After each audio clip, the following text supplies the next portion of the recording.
swear that's any time you can still get pills. I'm aiming for weeks, so I'm aiming to kill. Set up in the men's, don't give a fuck, you can still get drilled. All I wanna do is crush that porn. My niggas them told me make peace before you go to war. I said fuck that, I wanna drill 9 then drill some more. Smoke my man in the face, yeah that point got scored. Couldn't give a toss about law. Niggas no CP. More time if it was done by the 7, it was done by me. I ride for my G's, put my heart on the streets. So if you see me, that's not my teeth. So chat tough and I'm spinning round. Ask the ops how that spinner sounds. When I spin the bangs, try and know that's a nigga down. And where I'm from, we always know to keep things around. All the risks that the team be taking. That's why my nigga Nero's money. Salute all, salute. How you all doing? How you all doing? And, you know, cooking these ribs, you know, trying to see what's happening on this boxing time, baby. Yeah. Just want to say salute quickly to the chat. So I'm going to go back up. Salute the Black Banter. Salute to you, brother. Mark Wonderlich, salute to you. Sporting Average Advantage, salute to you. Chi-Town, salute, bro. I can't pronounce this brother's name, but I know who he is. He's a UK brother. Salute to you. I'll just give you a wrench. Cypress Hill, salute. Someone's just put. Is this the one with? Yeah. Is it Southpaw? Yeah, Southpaw should be coming on. He said he'd be coming. Straight Fighter, salute to you, man. The OG will be along. Hopefully, will be along. I've sent him the link. Yeah. So right, I want to start. I think I've got everyone. Straight Fighter, salute to you. Law's got to clean up. Chi-Town, salute. Yeah. So I want to start with the Charlo card. Gil Cole's main man. Salute to you, brother. What do you think of the Charlo card last week? I think Jamal did a great job. I feel he did everything, you know, outside of getting the stoppage. I mean, poise, control, the jab. He was the fight for me. I don't have much to say about Jamal. I actually do, but I'm not a big fan there. No matter what nobody says. Yeah. Why did you say that? What makes you say that? Let me look at the division, right? If you're losing to Jorge Cota and Gallimore, I mean, I told Brooklyn this behind the scenes. It is best fight the best. Him versus Rosario is best fight the best. Right? Yeah. That doesn't mean skill set wise. What's up, Chi-Town's finest? Ricky Giggles. Yeah. But yeah, it's for me, Jamal is just a touch above. I think Jamal has the makings to really be elite. I think Jamal is a good fighter. Yeah. You know, I don't know about top shelf, super potential. No, he's not. He doesn't have the potential his brother does or the control his brother does. He's doing what he can in a division that's not very, you know, stacked or doesn't seem stacked. Seems like everything's up for grabs there. And he seems to be the best out of all of them. So he's doing his thing there. If he moves up to 160, he could probably beat some guys there too, but he's not his brother. Yeah, but the thing is, so, because I heard Blood on about this earlier. He said he heard someone saying that he needs to move up, but why would you want to move up?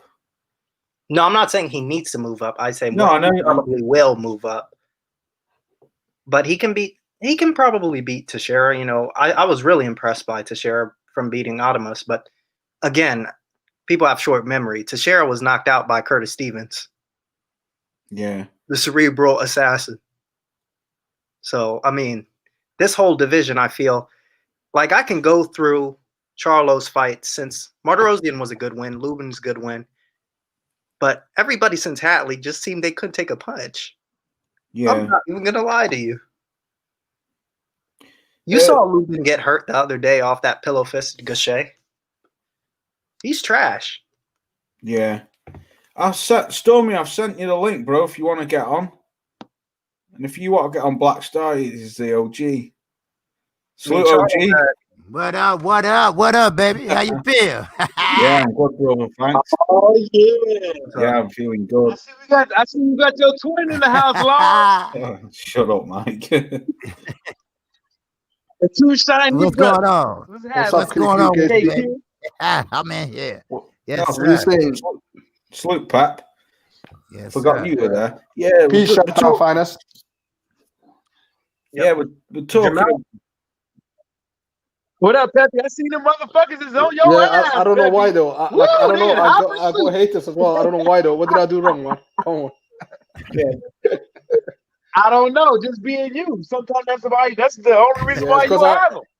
Sometimes just being the cool dude and being you. That's good enough for It's because motherfuckers. I'm a They might UK. wanna It's steal because I'm a your UK guy and I'm defending Wilder. That's why they hate me. Because I'm defending Wilder all the time. So they hate me now. Oh, fuck that, You know what I mean? That's another story. Fuck that. Yeah. But But back to that Charlo shit, man. Like, I ain't gonna say much about two brothers, man. I don't give a damn what they pay-per-view numbers did. Because they gave me a good show. And if I didn't want to pay-per-view $75, guess what? I could have streamed it. Right? I could have went online for free and I could have saw a whole nice, exquisite fight card for free. But I paid for it. But guess what? My dumb ass was partying and missed half the damn shit. Oh, but man. nonetheless, is that this is what we got to bring it down to.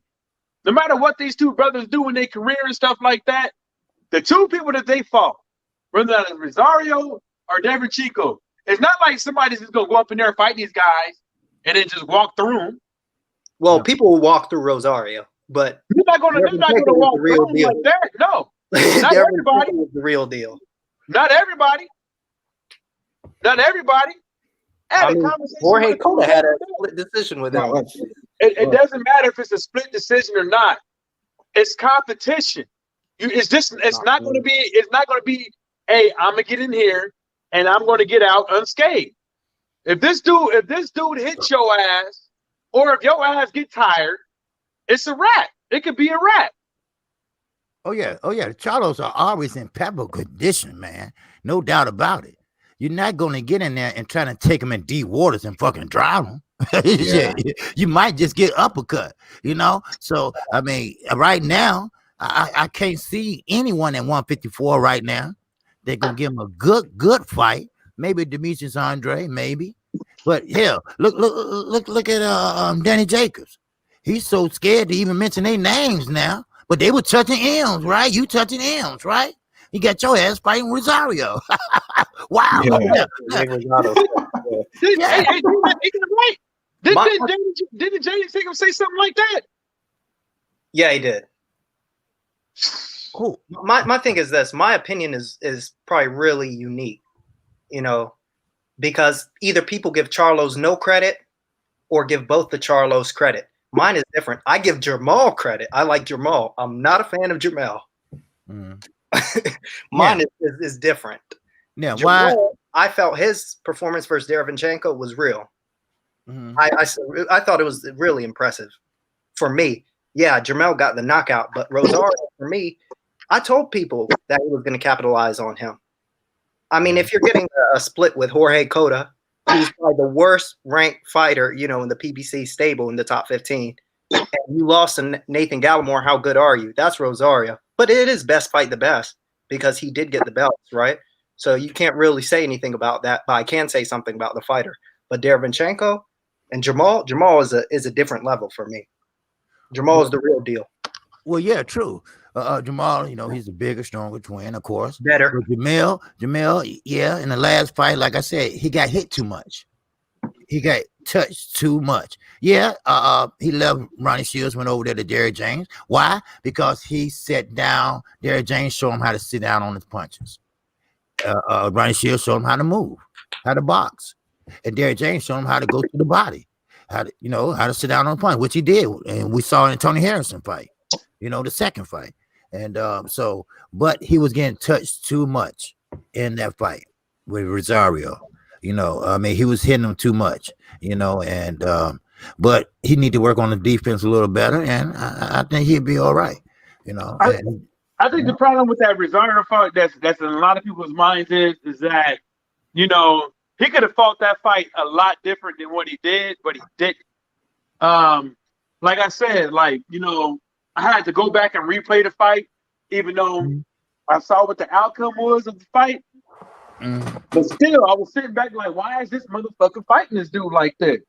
Why is he allowing this guy to get up close and fight him in the inside when he's already there for the jab? He's already there for the left.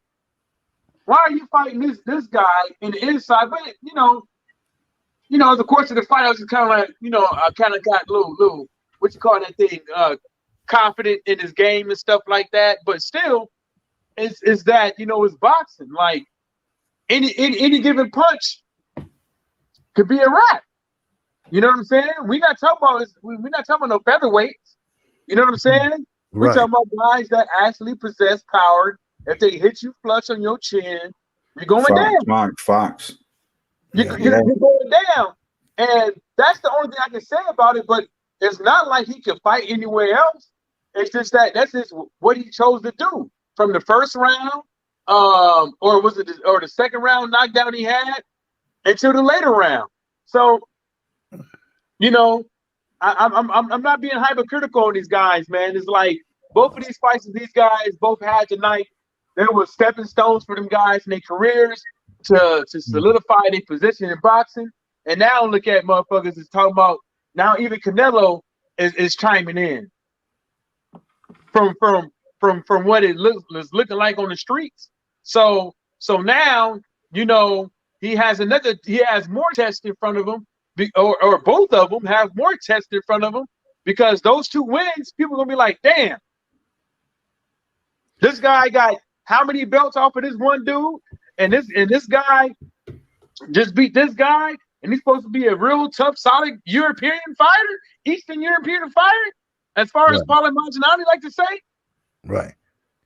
Yeah, well, that's the hard part. The hard part is keeping the bitches. I'm keeping the belts. Man, you're lying. That's the hard part. And hey, we want to see these fights. That's what we want. We've been waiting. We've been asking for them. And that's where the tests come in at. If you want to be the best, if you want to make the Hall of Fame, if you want your name to ring bells like a motherfucker, you want to make that money, you're going to have to fight these guys. And Canelo, he's been running for a reason. And you can't run forever. So hey, like I say, let's see it. Let's see it. But don't babysit these belts. Don't babysit them. The thing is, those belts, obviously it's important to have the belts, but I think Canelo, for now, he's bigger than, belts, because he's going 175 1 minute. The next minute he's at 168, then he's at 160. So he's fighting when it makes sense, when the money is right. So I don't know about the Charlos, is that gonna bring him any money? That's the thing at this stage, because he's a prize fighter now. He don't care about the belts. It clearly shows, because he's cherry picking. If he really wanted to fight at 175, he would have fought Bivol or Batebiev. Do you know what I mean? Or 168, David Benavides. Do you know what I mean? The real hitters. But yeah, man, at this stage, I don't know Canelo what he wants, but the Charlos, they're looking real good now, especially Jamal at 160. Jamal, yeah, it was a good performance. But the Rosario, I wasn't really convinced. I had him winning anyway before the fight. I knew he was going to knock him out, but I didn't know he was going to knock him out with a jab.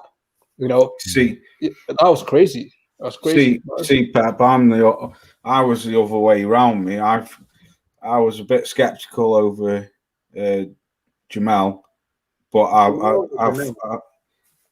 thought Jamal would win. Wait, which one are you talking about? You said your other way around. We believed in Jamal. You said you. Jamal. I meant no, Tyrone. What I'm trying to say is, I must have said it wrong. I'm trying to say the Jamal I thought was going to win. Yeah, but 154. Well, no, that's Jamal, isn't he? Jamal's Yeah, Mel, yeah. Yeah. Jamal, I was a bit skeptical over, but I knew Jamal would win.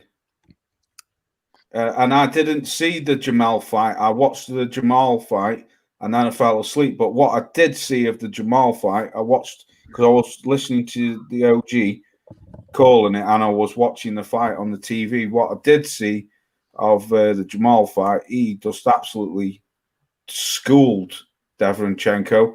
That right uppercut was an absolute peach for me. How many times did Deverenchenko fall for that uppercut? It was unbelievable. I thought it was an excellent performance by Jamal Charlo. It was the poise for me. You know, when he's in there, it's different from his brother. You don't see Jamal, you know, getting backed up, you know, getting touched to the body up against the ropes, none of that. And his footwork, he knows how to pivot off of his lead side, right? So he knows how to handle these guys. Deverenchenko was no Rosario in there. He was a way better fighter, and he handled him accordingly. Okay, but let me say something. Well, let me say hi to Stormy B Man first of all. Yes, you know look, Stormy. Yeah, Stormy. Over there laughing. You're watching something. You over there? I see you laughing in there, Stormy. You watching. I know you're watching something. Salute, Stormy B Man. But back to that. Look, what I seen with Charlo with the Deverenchenko shit, right? Like I heard somebody say the uppercut. You know. Yeah. I thought it was a peach. Think about it. Think about this. If Charlo had enough energy in him, he would have had enough energy to get him out of there. And I'm gonna tell you this why. It wasn't like he gave him the uppercut that made the nigga into a meme. That uppercut right here. Why did he allow this motherfucker to grab him when he was basically should have been out on his feet? Not only on that, multiple times that Deverenchenko has that got good ass shots from Charlo still allowed his dude to grab him, to get in the inside, smother him and grab him. See what I'm saying? So both fighters still have a level of, you know, learning. Because I think Deverenchenko, I think that motherfucker could have been knocked out. Yeah, but I think that was part of the game plan for Jamal. You know, pretty much, you know, don't let him get, you know, because Deverenchenko is at home on the ropes. He's at home against the ropes. So what you do is jump out and hold him. You know, jump out and, you know, smother him. You know, and then reset right back in the middle of the ring, and just like Rosario. He come in with a high guard. But he ain't gonna punch you till you get still or till he gets set. Now you move, you threw him off. Now he got reset again. And that's why he waited till you got against the rope before you go to the body or before he punched, you know. And that's how he pretty much was fighting. You know, then Jamal was hitting him at will on the back foot. You know, 1-2, bam, 1-2, uppercut, 1-2, bam, bam, bam. That's the game plan, yeah. Yeah. That was a good game plan. I think he was too patient as well. Like, you know, when he hurt him, I think he could have knocked him out, but I think he was he was happy with his work, so he didn't have to really knock him out. But if he wanted it, he could have knocked him out. But it's all experience, it's all learning curve. Yeah, let's see what Stormy's got. I like to offer something here on that. Yeah, go on, Stormy. Hey, salute to everybody, man. I was having a hard time coming off of mute, so I'm just gonna leave my mic open. There's no noise going on in my background, so I'll just leave it open. I was trying to, you know, get off of mute to salute everybody. Since you're talking about the Charlo brothers at the moment, I've had a chance to hear what everybody else was saying, and I wanted to offer up something as far as what I think about the Charlo brothers, beginning with Jamal. Mute the mic, whoever that is. Mike, is that you? Sorry, Stormy. Mike's got some noise going on. I believe that I believe that both brothers are definitely elite fighters. However, these fights that they just came out of fighting were the type of fights that they need to show that they are at the level, and they need more opponents like this because they're already good enough to do away with people that they have been fighting prior to this week's this recent card that they fought on. Now, that being said, Jamal, in his fight, he was not only fighting a guy at the level that they should be fighting at, but he was fighting with tremendous. About it was he fought the type of he did to fight to win. If he wanted, and it's kind of like what I'm saying is I'm kind of co-signing to what KQ just said. Respect to KQ for saying it. He was in the type of fight where you don't give the other guy an opportunity to do something to you. He fought behind his jab. He kept him at a certain distance. Yeah, he may have been able to go in and dive in and get more work done, but at what cost? He fought a very smart fight, which is, I believe, that goes back to who's training him. You see, you don't want to go reckless into the fire and then give a guy a hope to hell shot. You know what I'm saying? And that's what the difference was in his fight. Now, in Mel's fight, Mel is definitely elite, and I'll tell you why. It's no more simple than this. Not only is he now a two-time champion at that weight class, but he's knocking people out. You cannot rule that out. He's taking people out. When he knocked out Harrison, the man who they had given him a victory over him, he did it late in the fight. You understand? It wasn't in the middle rounds or in the early portions. He caught him and got him out of there late, which means that conditioning is on point like it should be. Power is on point as it should be. Skill set, focus, and the ability to still go about his work and get a guy out there late in the fight. Men are going to have to face him bell to bell with their head on a swivel, because he's going to be always looking to get him. And that's one of those dangerous type fighters. And I'm going to tell you something. At that weight class, you know, his brother's a little bit bigger than him now, but he's a better puncher. He's hitting guys on the forehead. He's hitting them on the chin. He's hitting them with shots. Now, a shotgun jab to the pit of the stomach. Let me tell you something. He's a formidable guy, and he's in his prime right now. He is definitely an elite fighter. I heard Tyrone, and salute to Tyrone. Tyrone saying he kind of don't care for the guy as much. Not at all. But it's these type of fighters that will make their claim in the sport, because they're hard men, and there ain't a lot of that in the sport today. So they are doing it. They're doing it in different ways, albeit, but both of them are as dangerous and accomplished as you would like to see young champions be.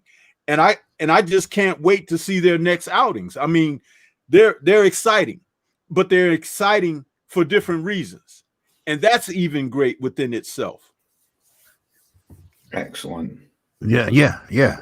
I agree with you, Stormy. And Jamal, like I was saying earlier, Jamal Charlo, like I said, they both was with Ronnie Shields. They both learned the boxing game over there in Houston. And then Jamal, they split, which they should have. It was about time. And Derek James showed Jamal how to sit down on them punches. How to pretty much go to the body and work up, work down, work up, work down, and sit down on every shot. But don't pretty much punch yourself out at the same time. So and you're right. Conditioning, these guys are always in conditioning. They're always in the gym. They fight on Saturday night. They back there Monday. Yeah. And that counts for something, because no one knows. They say, well, we ain't gonna take them in deep water drown, because they're gonna still be there. And then that power is still gonna be there.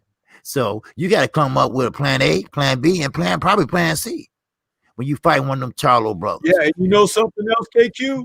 They like to fight. They love it. They love fighting. So you're not going to catch them slipping like that. Like you see some guys, they kind of lose that fire in their belly or whatever. No, these guys are going to be like that till they retire. It's their nature. It's who they are. And that's a great thing because this is sorely missing in the sport of boxing. How many guys are like champions out there right now that are like, you know, they show you that fire in their eagerness to want to get out there and fight. And for those who thought that Banana had Mel on the back foot, no, Mel was strategically on the back foot. He was strategically allowing this guy to come in and let him run into shots. And that's exactly what he was doing to him. It was tactical. He can fight off the back foot. He can come and hunt you down. Okay. He could stand on the inside with you and trade. And his left hook is like a sniper. Kind of reminds me of Terry Norris, but a lot faster than what Terry Norris used to do. The man he's got the complete package. And guess what else? He can knock you out with the left or the right.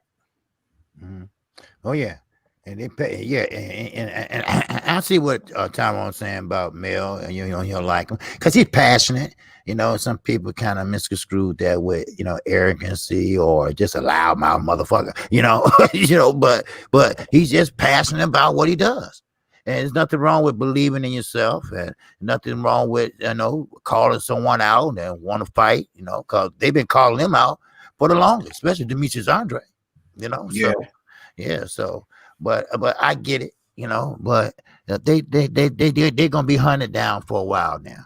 Now it's time to, if it makes sense, let's make dollars, so we'll see. And like you said, I can't wait to see him again. Can I just say one thing? Demetrius Andre better stay the hell away from the Charlos. That's what I think. I think he'll get fucked up. I really do. I'm sorry, but I do. Nah, fuck that. Let his bitch ass come on then. Bring that ass. We gotta see the fight. I want either one of them to get a hold of him, but he's been too inactive to fight at the level that they compete at. He's been too inactive. They're gonna eat him up. It don't matter when he get in there with him. Either one of them will eat him up. No, I think he'll smoke Jamal like a black.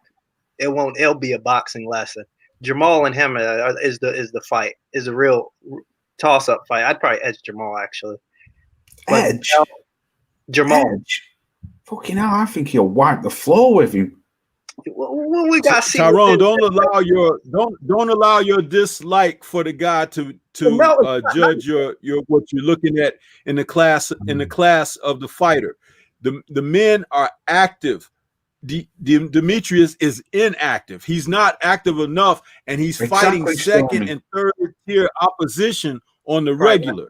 These men, I'm telling you, that makes a difference, bro. If you take a guy who's a track car against a guy who just runs in marathons, you'll see the difference right away when you put him out there to race. It's just like that. Facts, Stormy. Totally agree. Andre has to fight a top tier guy or a couple of top tier guys before he gets in there with Charlo. I don't think he's really ready for that right now. He's like you said, he's too inactive. Tyrone, who was talking about talent? I mean, come on. Who was that guy? Who was that guy? Listen, hold on, guys. Let me say this. You talk about talent. KQ know where I'm going with this when I say it. Here in Chicago, we had a quarterback called Jay Cutler. Okay. Now he had talent. He had, he had the future in front of him. Okay. But it didn't amount to a hill of beans because when the lights was on, he didn't perform. But he had a blue chipper arm, okay, and was supposedly be the man, right? But he was throwing interceptions faster than you can write it down in the book. You understand? And it's like, dude, a person can have talent, but if they don't know what to do with it, or they don't cultivate it and develop it and put it into works, it don't mean anything. You were just, a person that was highly touted. There have been many of those. You can check the history book, the Lone Star Cobra, Donald Curry. He was one. Okay. Yeah, yeah. And he was a blue chipper. Soon as he got nailed on the chin real good, he decided to give up his title on the bench to Lloyd Hunnigan. Ragamuffin And that was man, before Mike McCallum got to him. Yeah, Mike There you McCallum go. sparked him out, didn't See, he? Yeah. really, when you look at the history of the sport, there are always storm walls to show you what can happen. That's why I said don't allow your emotion to cloud your judgment in what you're looking at. Demetrius Andrade is a hell of a boxer, but fighting second and third class fighters and maybe once a year or once every year and a half, that's not going to cut it against guys like these. These guys will chew him up and spew him out, bro. Yeah. I watched Demetrius Andre a few years back, probably about 4 years ago, maybe a bit longer. He went over to Germany and he fought Jack Kqkc. Yeah, and he was getting pieced up off him. Yeah, he barely scraped that win. And I tell you what, I'm not even too sure he won that fight. He was getting counter punched left, right, and centre. He was all over the show. Yes, you're right. You're right. So what do you think Charlo would do to him? Charlo would have knocked him clean out, man. Right. Oh, okay. I don't think we've seen Andre on, all systems go yet. I think he hasn't fought the type of guys he needs to be at, Jamal's level. He needs to fight some top tier guys first before he gets thrown in there, because the guys he's fighting now are garbage. Okay. He needs to really put his talent to use and really get going, because time is of the essence. What is he 31? 30? Yeah. That Billy Joe Saunders fight would have been a great fight. That killed him. That would have been fight of the year. If he had fought that guy, it would have helped him a lot. Now, right? Who knows? If it's kind of hard, like you guys said, for him to go in there now. No, he needs to fight top guys. He needs to. It's too late. I think he's been like Stormy said. He's been too inactive and fighting low class opposition for too many years. Pretty low. Yeah, but back before he got inactive, before Rock Nation and all that stuff. I mean, Demetrius Andre was a boxing fool. I mean, he could box. He would box circles around you. In the amateurs, and when he first went pro, then then the Rock Nation thing hit him, and then the banner situation hit him, and then he started going to court, and then he hiatus and everything. Then he started chasing the Charlos around and press conferences and everything, and he just I think it just got away from him, and it's a shame because he could box. He was a great boxer. I'm talking about the whole package he had. Southpaw, moving and using, everything. And that would have been a great fight for him, Saunders and him. That would I don't think he got away from anything. I think that I just think that he'll lose against Charlo. But I just think that when he went with the wrong promoters twice in a row. And this is the type of thing that you see. He's supposed to get the Billy Dope Sanders fight, and what happened? He pops, and Matchroom Boxing doesn't give him a good fight. And as we see it, the guy was supposed to be in the gym and stuff like that, but some people were saying he gained a whole bunch of weight and stuff like that recently. But at the end of the day, is just that we're just gonna have to wait and see. We've seen fighters not fight who they're supposed to fight for years, and stuff like that. Get in the ring and still put on some good work, wins and losses. But with this one particular case and this particular guy, I think really it'd be off of drive, motivation, and how would you say momentum towards the other fighter if Andrade was fight him, because now these guys see that, you know, the Tony Harrison fight, watching your brother get beat by Tony Harrison, come back, and you would see that at some point in these boxers' careers that you are going to have to trust the system that you train with, that you train for, and all that stuff. With your trainer, your coaches is instilling in you. You have to trust the system, and I think these guys now they trust the system, and it's going to be who. If Andrade get up in there, you know what I'm saying? You know, who is he going to have in this corner that's going to out chess make him? Not just speaking about the fighter, the trainers, the coaches. Who is he going to have in his corner to out chess them? Right. If the pilot is using his instruments correctly, which is the trainer, which is the coach, and his abilities, who's going to win that one? And I'm going to go with Charlo brother, because the trainer, and his consistency after the loss, even in the loss, like motherfuckers can't really say like, oh yeah, he lost, or this that's still open for debate, but it's solidified in stone. Right. You know, so I'm not gonna sit up over here and play around with them two brothers, them twins, and act like, you know, they ain't elite, they ain't great, and stuff like that. But even if you don't want to believe in that, well then at least give the opportunity for those two brothers to get another fight and prove that to you, because there's other fighters over there in their same division that don't want to fight them. Exactly. Or that's pussyfooting, or to where they got to move up to get a good fight, and all kind of dumb shit. So I just got to give it to them until proven otherwise. If somebody else come around and whoop that ass, okay. But you know, I don't see that happening. Mm-hmm. No, me neither.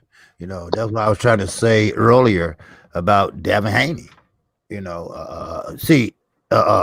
some be probably on the same probably same line I'm on. You know, I mean, yeah, that's fine and all, and that's good and motherfucking dandy that you can move and do all that. I could have did that when I was 21 too. But you're gonna have to stop. You're gonna have to fight. You're gonna have to see, can you take a punch? We got to see how your chin is. Can you take one, and let alone can you give one? Probably call it catch and shoot. I call it motherfucking counter. You know, you counter somebody. Can you do that? Do you have enough strength? You know, now you keep saying about this man strength. When my man strength get in, okay, well, when that's going to happen? Because we already should see Shakur got his man strength. Shit, I mean, damn. I mean, shit, you 22. I mean, you should have at least some type of strength. But if you keep doing all this lateral movement, you don't have a chance to dig deep down with your feet and stand on it, you know, shoulder to shoulder in the pocket and bang, you know. And till I see that, I can't say that Devin Haney gonna be this top elite fighter. No, I can't, because you know, yeah, your father can pump you up, but I ain't, you know. Shit. I mean, how you feel about that, Stormy? You know? Yeah, I feel the same way, man. It's like, you know, these guys, the one thing you can say about Shakur too is he has that luxury of being around 2 to 3 different types of world champions. You know, he's got that relationship with Andre Ward. He's got it with Bud Crawford, and I'm sure that Tim Bradley is kind of in there with them as well. But the thing about it is they can talk him through the things to put himself in a better place as far as being a professional, how to eat and get your rest, and you know, how to stay, even when you're not actively fighting, how to stay near your fight shape and things like that, to keep your mind sharp, to keep your body sharp and ready to go. In Shakur's last fight, you could see a change in his body physically too, because he looked a little bit stronger than he had in the fight when he won that belt, remember? And he came out and it just seemed like he was more together. And that's all positive, because as you have a young fighter like him, you want to see the fighter progress through stages, and you kind of see it happening with Shakur. With Tank, you're not seeing that. And we have to see a little more of Devin to see if it's happening with him. But I'm saying that with Shakur, look at him a year ago and look at him the last fight. Right. I speak about this all the time with the young men who are supposed to be prospects, that you always want to put them in situations where they're learning something. Just knocking guys out all the time don't mean a damn thing, but he should learn something. He learned that he could take a punch, how to not be afraid to get hit. If he gets dropped, to take a knee, all of those kind of things are conditioning him to be better for each and every next out. Not that you want these things to always happen to him, but if he were to face a trial within a match, he can come through and persevere, and he graduates to a new level. So, and that's where you hear me say, like, some of these guys, they've won titles before they even learn how to fight. That's what I mean when I say that.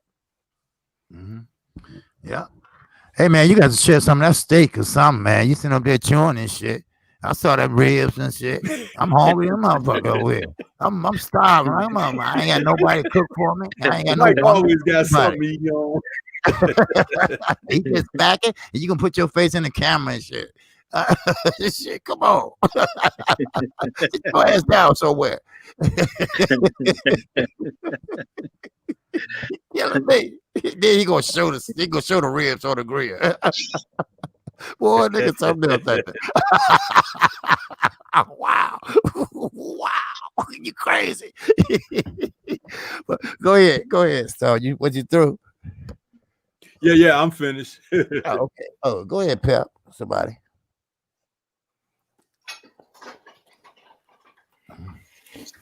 What were you talking about? Yeah, well, we were talking about Devin Haney and Shakira, but okay, but anyway, but Devonte Davis. Let's talk about that, and Leo Santa Cruz, and Leo Santa Cruz, look, and like I said earlier this week, Leo Santa Cruz, stop all that goddamn smiling. All right, stop giving Tank all these accolades. Y'all about to go to war. Y'all about to have a fight. He said, "Oh, Devonte Davis doing great. Oh, he lost weight and he's smiling and stuff, and cheesing and shit, right?" And I'm like, I mean, what do you know you're finna fight him? You're talking about a guy from Baltimore that went from the streets to the Audi home, from the Audi home to the streets, from the street to the Audi home. Seeing his mother or best friend, and you sitting up there smiling and shit, and this is not funny. He's coming in there and he's serious. He better tear your head off. You sit up there and give him, he really lost that weight. He looking good. I saw the film. He looking real good. And you smiling. I mean, come on. He's playing mind games. I think he's playing mind games. The way Ruiz did with AJ, he was shaking his hand, let me hold your belt, he's going that route, you know what I mean? So, he's trying to be innocent, you know what I mean? So Tank can take it lightly on him. Yeah, maybe that's his only way of getting to Tank's head. You know what I mean? Yeah. That's probably what it is. Well, he got to reach. And like I say, everybody got a punch a chance. You go in there. Even though Danny Garcia, he closed his eyes and he still hit your ass with a left. But Leo Santa Cruz has a reach. He can fight tall. And I have seen him move a little bit, but trust me, Devonte Davis not going to stand there and throw no 90-some punches around. He's just not. He's not going to be there, So he's going to have to figure that out. Yeah, I agree with the OG, man. I mean, exactly. He's not going to be there throwing these 90 punches around like him and Abner Mares in those 2 water gun fights that they had, where nobody couldn't hurt anybody. Water gun fights. He's gonna go down, and it's gonna be bad. This is not where ooh, you hit me, I hit you. No, right. This is the real deal here. He's gonna get touched, and when he does, he's not gonna like it. because he's not like these other guys at these lower weights who just kind of no. Charlie Edwards. So they hit. Yeah. Let me bring in Watcher and Blackstar because I don't know if they've said anything. How do you see this fight going with Santa Cruz and Leo? Leo, Santa Cruz, and Tank. Yeah, salute, man. I think Tank's got this one. Tank's got this one. The style matchup favors Devonte. I just call him Tank. That counter punching, that left hand is that's night if he lands that clean on Leo. And Leo is a very aggressive fighter, but I feel that he's going to freeze a little bit. I don't think he'll be able to get his combinations off and that volume off on Devonte, because Devonte, he'll crack you right in the middle, or he'll come under with something, and he will hurt you badly. You know, we see in the fights, and if he gets Leo hurt, man, I mean, I think he'll just finish him. I think Leo's gonna maybe, if he gets the chance throughout the later rounds, get some confidence and push forward a bit more. But yeah, in terms of the whole smiling thing, I mean, a lot of Hispanic fighters do that. Freaking Ruiz was doing it, like P Boxing said, and that was so weird how Joshua gave him the belts. And Leo Santa Cruz, I don't know why he always smiles. I guess it's just a thing he does. I find it a bit weird at times. I don't know. I cringe at it. Like with some of the shit he says, I'm like, no, I shake my head. I'm like, no. And like, I'll skip the video. It's just, but yeah, man, good fight. You know, I like the fight, man. Yeah. Blackstar, you, bro? Yes, indeed. Hey, Lowe's and everybody in the panel there. Salute to you. Yes, indeed. I gotta go with Tank on this one for a variety of reasons, but I have to start with Leo because Leo seems like he put so much stock in the fact that he's believing that he won't Tank won't make his weight. It's like that's everything to him. That's where he gets his courage to even have this fight, is because he think, oh well, he's not gonna make this weight. But I have to say I'm very impressed with Tank, man, because he seems to be new and improved. He got a whole new attitude, and I think props got to be given to Floyd Mayweather for this, because they look like he worked a nice thing with Devin Haney by, you know, that whole bit that they had with him training Devin Haney and getting Tank jealous and so forth. But it seems to motivate him to the max, because you haven't heard anything foolish coming out of his camp. You ain't even seen him doing any foolishness. He didn't even cut off Adrian Broner. I mean, he's like he is just razor focused on this fight, and I think that we're going to see the best Tank that we've ever seen. Yeah, that's great talk, Blackstar. I mean, I put it like this, man. Like I try to tell folks, man. Well, maybe people saw something different than what I saw, but I never saw a difference in performance when Tank Davis make weight and when he not make weight. So what I would say is that whole weight shit, and you know, the other camp saying, well, I don't know if he's gonna make weight, is in the third.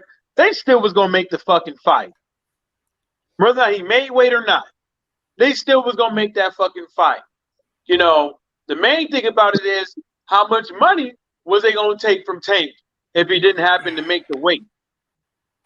You know what I'm saying? Because that's probably the reason why they was kind of happy and sitting up over there contemplating whether or not he gonna make it or not. Because Leo Santa, you know, both fighters good fighters. You know, they haven't fought the best competition that's out there, but they getting there. In my opinion, they getting there. And this one is far way better of young guys in the same group than when you see other fighters find to get up there and fight somebody in their same group. I mean, I don't know if you want to say Danny DeBoy and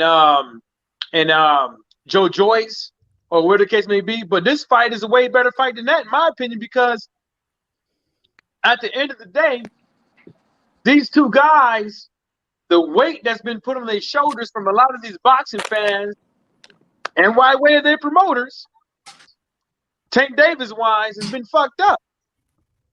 Yeah. They have literally with Tank Davis have literally like took their eyeballs off and gave him everything. They didn't give no other fighter on PBC as much love as they gave some Tank Davis. Right. None of them. None of them. Like Floyd only talked about a couple of guys, but Floyd ain't ever said nothing bad about Tank. Ain't never said bad about Tank game in the ring. It's fucking horrible. Ain't never talked about his flaws in the ring. Ain't never talked about his last performance in the ring. Just said it was good. Right. Yeah. Even though it could have been better than what it was, but you know, let's be real. That's what happens when you get a fighter, like Stormy B-Man said, you all up in there, knocking out all these niggas that had no business in the ring with him, had no business, Right. and he knocking all these dudes out the box. Then all of a sudden he fight this one guy, and he going to distance. Right. Yeah. Southpaw. Yeah. Salute to you. Then when he fought Gamboa, you know, Devonte Davis almost had a fit because he couldn't knock him out. Because, You mute my mic. Yeah, because Gamboa is a survivor. You know, he knew how to survive. He's a veteran. You know, so I mean, of course, he had a tour, you know, Achilles heel, got knocked out too. But still, yeah. But he I said this is like what two live streams ago, a live stream ago. That nigga, that Gamboa needs to leave. Whoever he need to find. He need to go somewhere else because the way he's been fighting ain't been working. Well, he's 40 now, so I mean, it's too much. Ain't too much I more. mean, the brother can still make some money.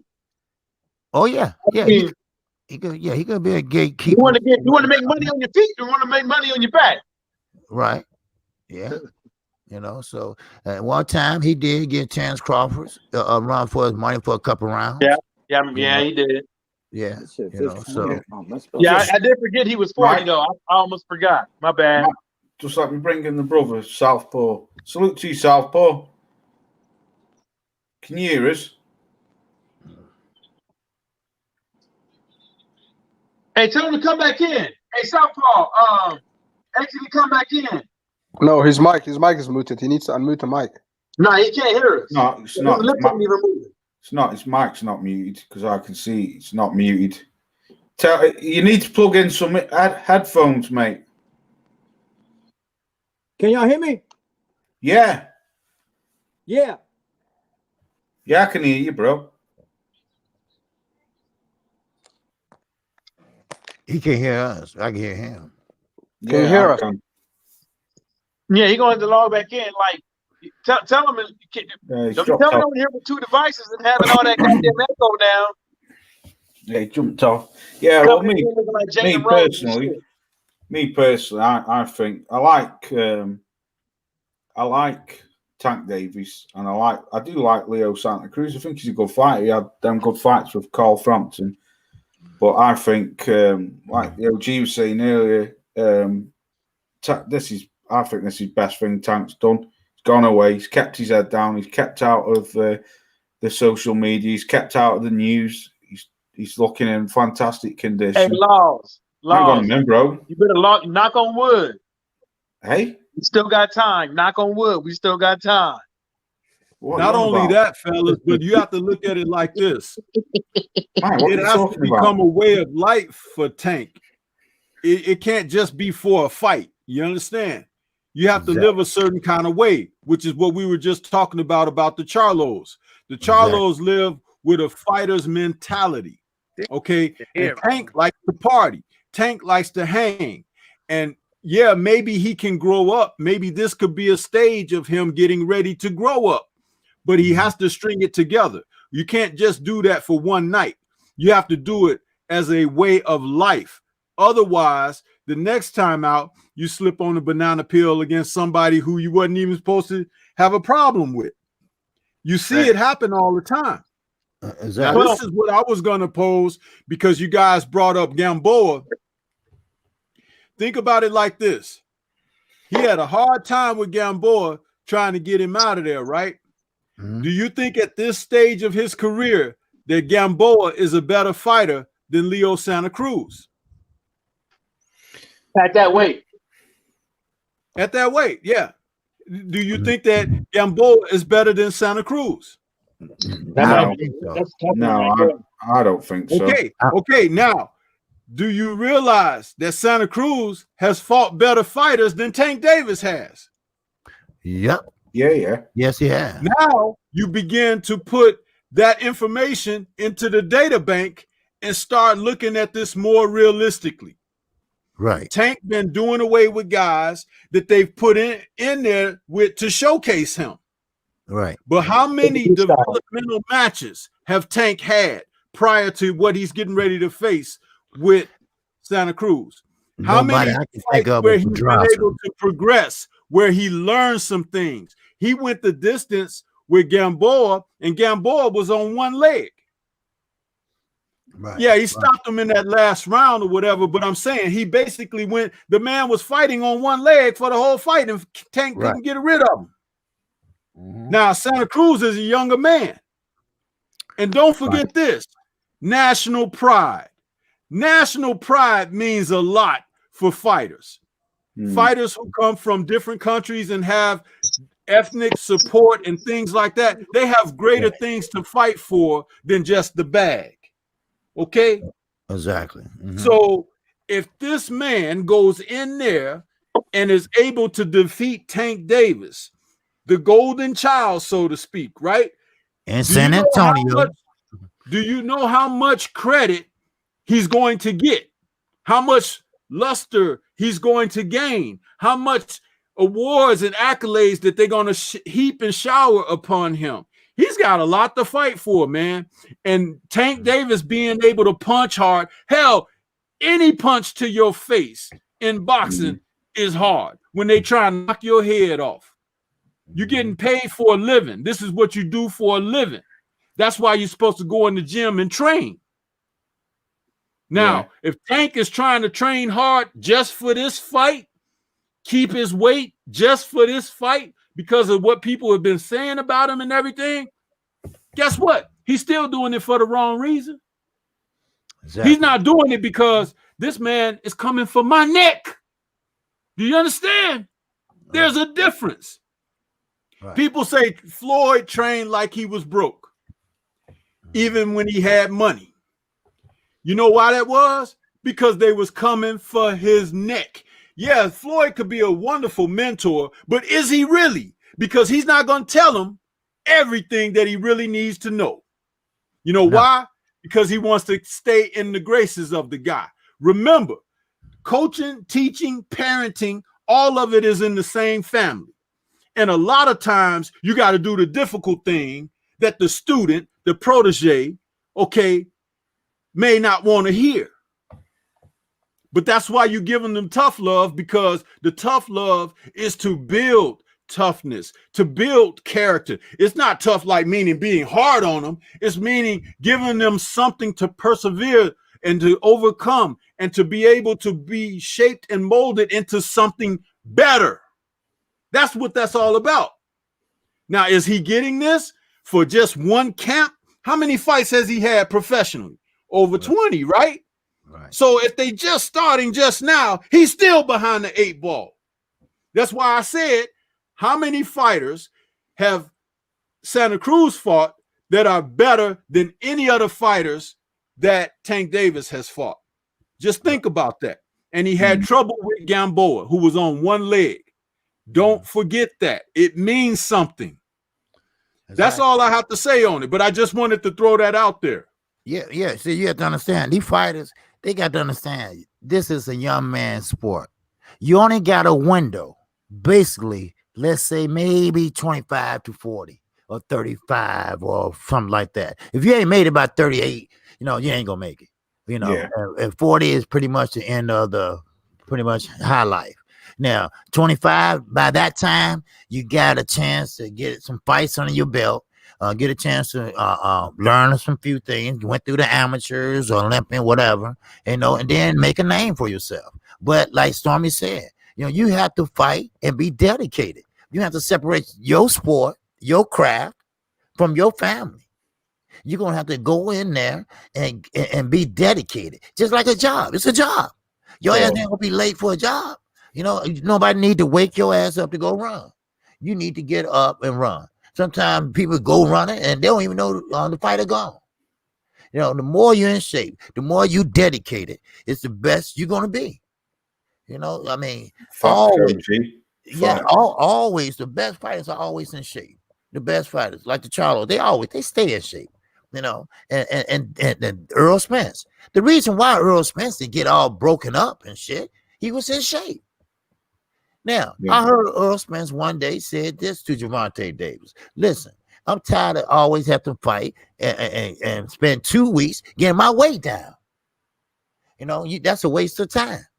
I'm going to start eating right and keeping my weight at a reasonable weight. Devonte Davis used to blow up like a motherfucking gummy bear every time I fight. I mean, damn. I mean, but you got to take this shit seriously. Not for one fight, like Stormy said. You know, you got a baby now. You know, it's time to grow the fuck up. You're gonna have to keep on and keep on and keep on and keep on. You know. No, I think the dude. I mean, I'm gonna put it to you like this. You know, I play semi-pro football. We don't get paid for this shit. Motherfuckers will be getting hurt. You know, I wake up in the morning trying to walk. The bottom of my feet hurting so bad that I'm damn near hunched over. You know, and it's all for the love of the game. You know what I'm saying? Outside of practice, I'm running, doing some shit. You know what I'm saying? And stuff like that. And I think for a guy to get in the ring, that you can't say that he is not in shape as far as stamina wise, but he's bloating up and stuff like that. Maybe because the nigga love to eat. You know what I'm saying? And stuff like that. I don't think there's a problem with his discipline or anything like that.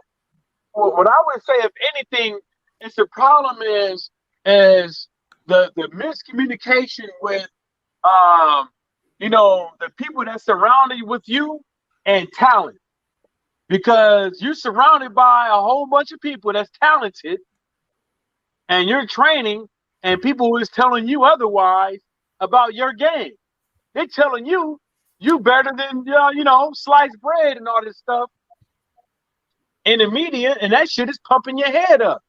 They put millions of dollars in your pocket, and that's bumping your head up. Every time when you go out to a bar and stuff like that, you start to think in your mind you are somebody. Literally. You know what I'm saying? So, I don't think there's a problem with his training and stuff like that and the love for boxing. I think really what the problem is with that,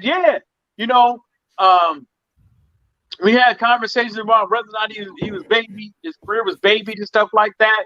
I defended Tank Davis and stuff like that.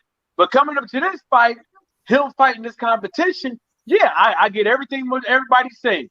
Yeah, on paper, Leo is supposed to win. On paper. Well, because he fought better opponents, right? Mm-hmm. So on paper, he's supposed to win. But at the end of the day, it's all going to come on down to who Tank Davis really is. We can all sit up over here and say that we root for Tank Davis, and motherfuckers be like, oh, the LDBC only root for Tank Davis because he's black. You know what I'm saying? He has talent. He has boxing ability and he has talent. But coming to this fight, the only thing that we gonna know is who wins and who loses. Don't nobody know the outcome before it happens. But we gonna know who's gonna win or lose. And I'm calling it 50-50. Because, you gotta have a track record as a boxer with discipline. You gotta have a track record as a boxer with discipline and listening to your trainer in the ring, in the course of action of the fight. And if I don't give a fuck what his trainer say with the little lanyard on his glasses, he's looking like in the camera, like, well, Tank Davis didn't make weight because of we just kind of messed up and this and the third, but he'd be all right. I don't give a fuck about all that shit. We know you work for that nigga. You like. The nigga had one too many goddamn burritos. Probably went to Popeyes and KFC too many goddamn times. Just say it. Yeah, Just say it. Mike, just let me say this, bro. No, because I want to bring in Southport, and I want to bring in Watchman Black Star. Can you hear me? Yeah, we can hear you, bro. Okay, now I'm live. I'm on my wife's laptop. I'm good now. All right. All right, cool. Yeah, what I want to say is, before I pass it over to Southport, I want to say, me personally, I think it's going to be a hard fight for Tank. I think Leo Santa Cruz is a very good fighter, a very, very good fighter. But I personally don't believe that he's going to take Tank into any kind of deep water.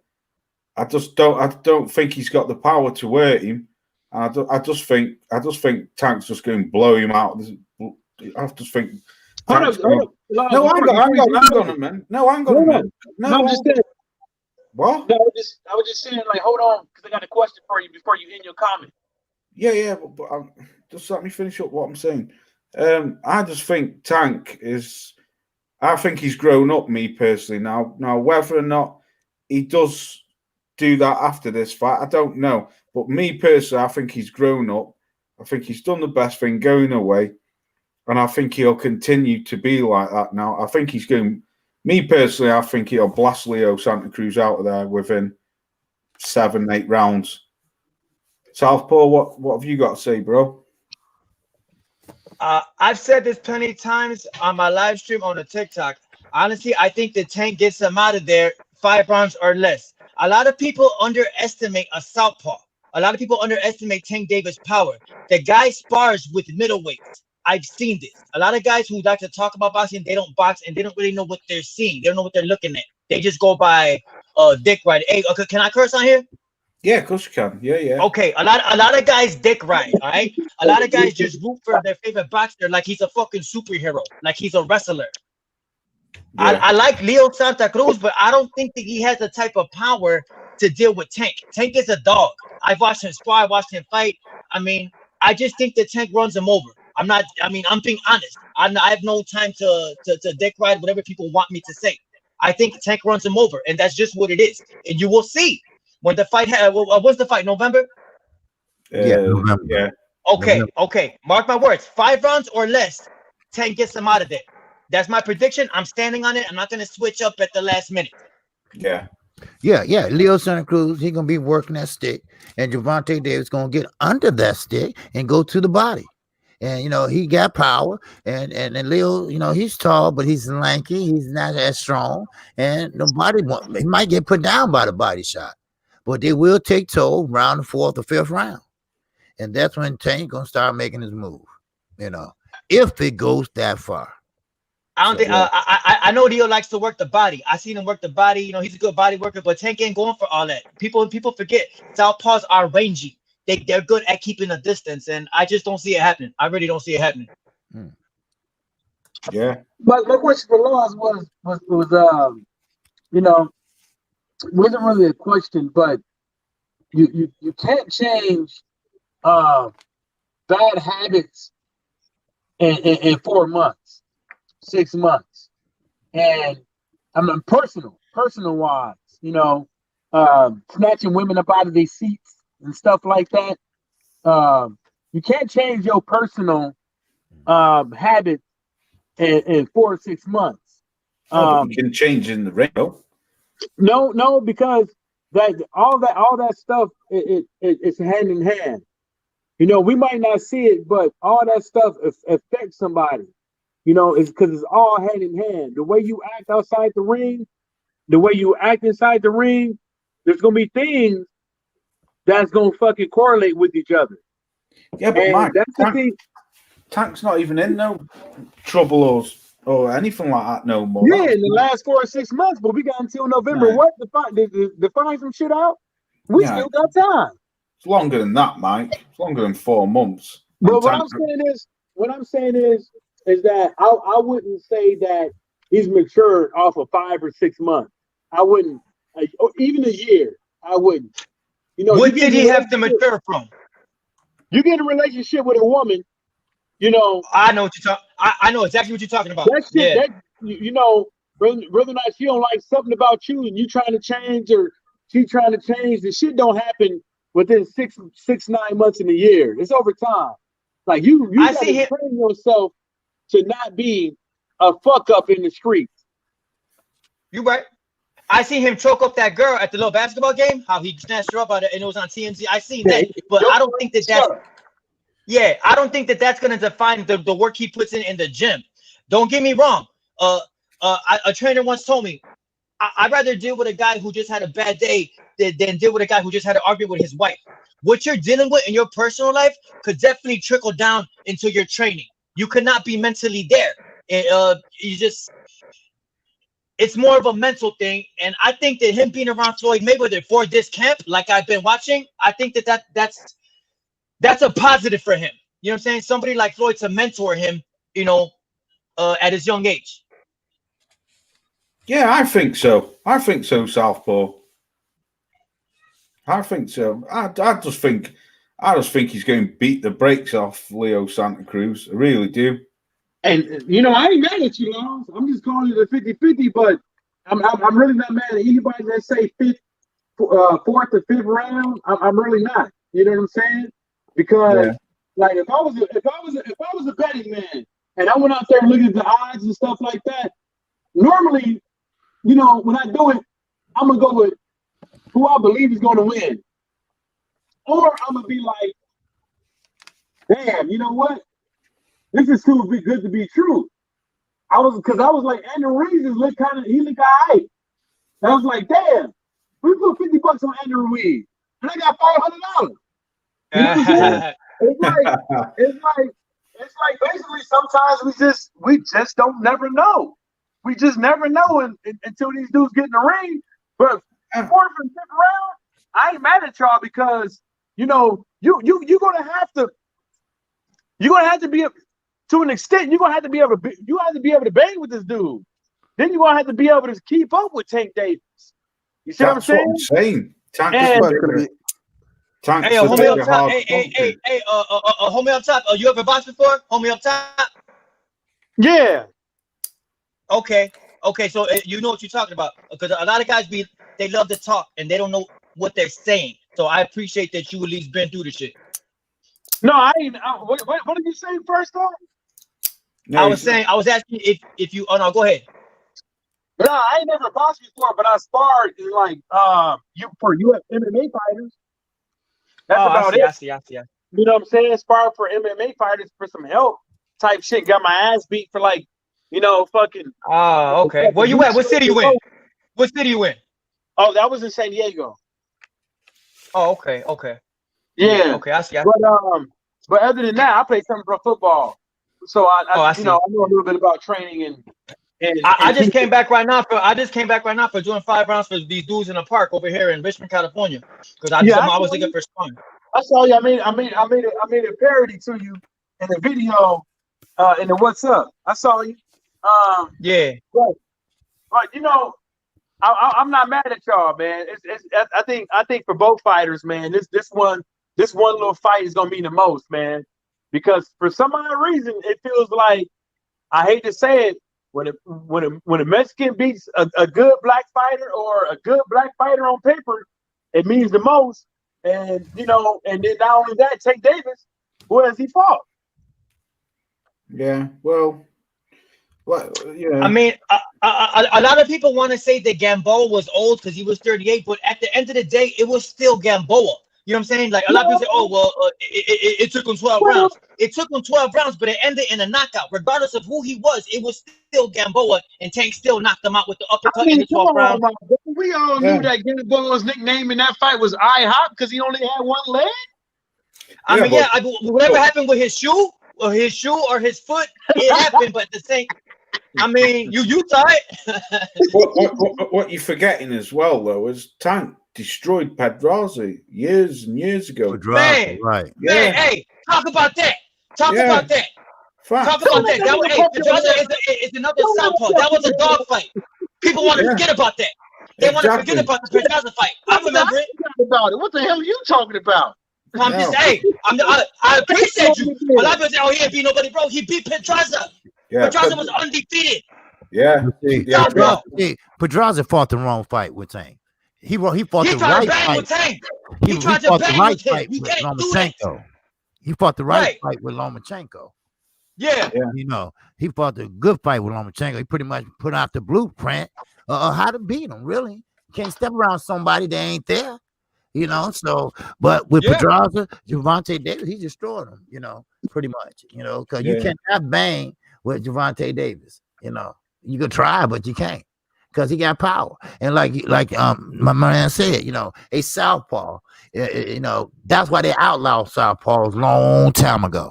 And you know, because they felt that it was unfair. You know, it was unfair. You know, whatever. But you know, it's nothing like a southpaw. That's what they teach switching now. Most everybody switch now. You know, and switch stances. So, but Devonte Davis, you know, and you know, you got to start somewhere. And if it just takes for him to get his mind back on track on what he loved to do, then no, he got to start somewhere. You know, you can't sit there and say, well, this is only one fight.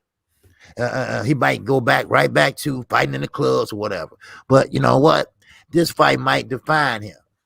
You know, like everybody was saying, Floyd moving him too slow. Maybe Floyd moved him just right. Because Floyd, he ain't no dummy.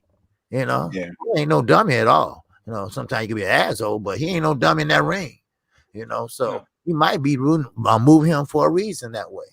And this might be his coming out party. You know, but wouldn't you guys say that even if Tank wasn't focused, this should be the fight that he should be focused for? Wouldn't y'all all agree? Yeah. I definitely agree with that. Mm-hmm. Yeah. Right. Due to this whole pandemic thing and the fact that there's not really much sports on, a lot of people are gonna be watching boxing and sports are barely coming back. No audience, whatever it may be, it's coming back. Eyes are gonna be on this fight, and yes, I believe he's gonna show up. Otherwise, he wouldn't have foot in this camp. You know what I mean? I haven't heard much from Leo, but I'm sure he's training. He better be training. You know what I'm saying? So I think it's definitely a coming out party. If his last fight wasn't against Gamboa, I think of the fight before that he fought Ruiz. But I definitely think Tank is only going to elevate as far as the superstardom. I know people say, who has he beat? Well, the people that talk the most never box. I don't give a fuck what fans say. I see a dog in Tank, and I know he will be champion again. Just because he missed weight don't mean nothing. Like Floyd said, he's young. He probably needs a little guidance outside, but I don't see that being a big problem. Tank is still Tank. I mean, he started his camp. He started his camp 4 weeks early. Man, come on, man. For the weight. A lot of people be talking too much about these fighters and never done this shit themselves, and I'm sick of that. I'm sick of the people with just yapping about boxing. You don't know what the fuck it's like to fight when you bleeding. Don't know what it's like to hear the bell. Don't know what it's like to train, cut weight, all that. But they steady want to talk. Leave Tank the fuck alone. He's winning the fight. I don't care what nobody say. He's winning the fight. Yeah. Well, that's the reason why I said with Charlo and his knockout, I was like, so many of these motherfuckers on Instagram, Twitter, and on YouTube talking about a body shot, talking about it was rigged. But I was like, oh, y'all squishy in the middle. Oh, y'all squishy in the middle. Y'all flabby. Y'all like marshmallows. Anything can knock y'all out with a body shot. Thank you. Thank you. A lot of these guys ain't never been hit in the body shot on the streets. Nigga, I had my ribs broke by my uncles on many occasions and shit like that. You can hear that motherfucker. When your stomach sounds hollow, or when you feel like a motherfucker hits you in your stomach, that motherfucker way in the back of your goddamn spine and shit. And then you try to get up and you can't breathe. You know what I'm saying? And it was right away. He didn't react to it. He went down right away, and I knew exactly what it was. The nigga was struggling to breathe. Straight up. You saw it. Right, I want to switch the subjects now. I want to talk about the Derek Chisora Usyk fight. Only quickly, because there's a couple of fights I want to try and get through for the next 40 minutes. Mike, you'll be getting kicked out of here in a minute if you carry on. You see his face? I see the face. Yeah. He's getting get timed out in a minute. Just quickly, How do you see that fight going? Because I'm a bit pissed off because they put that as pay-per-view over here. I mean, Chisora got 9 losses on his record, and Usyk ain't done shit at heavyweight. He just got to heavyweight, but I believe just like we talk about, I believe up and coming. I mean, he's just moving on to it, but he is a southpaw. A lot of people underestimate him. Do I think he has the power to bang with an Anthony Joshua or even a Deontay Wilder? That's yet to be seen. But at the same time, he is very crafty. He knows his distance from his last fight, for what I've seen. And I think he's one of the most intelligent people to move to heavyweight. You know what I'm saying? Yeah. He could hold his own. He could definitely hold his own at heavyweight, from what I see. Hasn't said anything, so can he talk? Yeah, okay. I'm going around the board, Pat. Good. Yeah. Watch it go on, bro. And then just follow the board round. Yeah, no problem. Very intriguing fight. I'll be watching very closely at freaking like 3 a.m. or 4 a.m. This is a real test for Usyk. You know, I think people underestimate. Look, there's no doubt about it. Chisora's a journeyman. He's got 9 losses, and he's no spring chicken, and he's been hurt before badly. David Haye knocked him out badly. Vitaly Klitschko couldn't do that, but Haye knocked him out badly. Dillian White knocked him out badly. He's been in some wars. And Usyk's just a really good mover. He's done tremendous in his amateur days. He's got good feet. But it really is who can impose their style the best. Can Usyk stick and move and then let his combinations go and counter? Or is Chisora going to be able to cut that ring off, to get in his chest and work the body? I'm rooting for Chisora. I want Chisora to win because I've been following him for a very long time, and he's just an absolute nutcase. So you just never know what's going to happen. But a thing to also consider is this: we've seen Chisora struggle with guys that move. We've seen him struggle with Tyson Fury. He got pieced up really badly in that second fight. He struggled with Kqkc. Kqkc, in my opinion, doesn't have the best movement. You know, he wasn't exactly there in the Senar Gashi fight. He did pretty well against Arthur Spilka. Malik Scott gave him problems as well, but he ended up finishing the job. So if he's able to let Usyk slow down and get the movement down pat, I think he can win. He could, let his shots off. But it's really hard when you get a guy that's a good mover. And Usyk's not really small, Like I saw them face off. He's taller and he is quite built. But also we got to keep an eye on that shoulder injury that Usyk's got, the one that he's healed from, because that could also play a part. Because we know Chisora, he will hit you anywhere. He will hit you in the hip. He will hit you in the back of the neck. He will hit you in the shoulder. So good fight. Definitely going to be a good fight. Yes, Yeah. indeed. I tell You go ahead, Black. yes, I think that the most intriguing thing about that fight would be is if Chisora did win, because if Usyk wins, it's just pretty much protocol. But it would be more exciting if somehow Chisora was able to pull it out and score the knockout in some way, shape, or form. I don't know how he does it, because like you said, Watcher just said, he has trouble with guys that move, and Usyk is pretty damn good at what he does. So it's going to be a little hard, but I think that's pretty much the epic part of the fight. Basically, is if Chisora can catch him and put him out of there. But other than that, I can't see him really winning. But that's pretty much the most exciting part of it to me.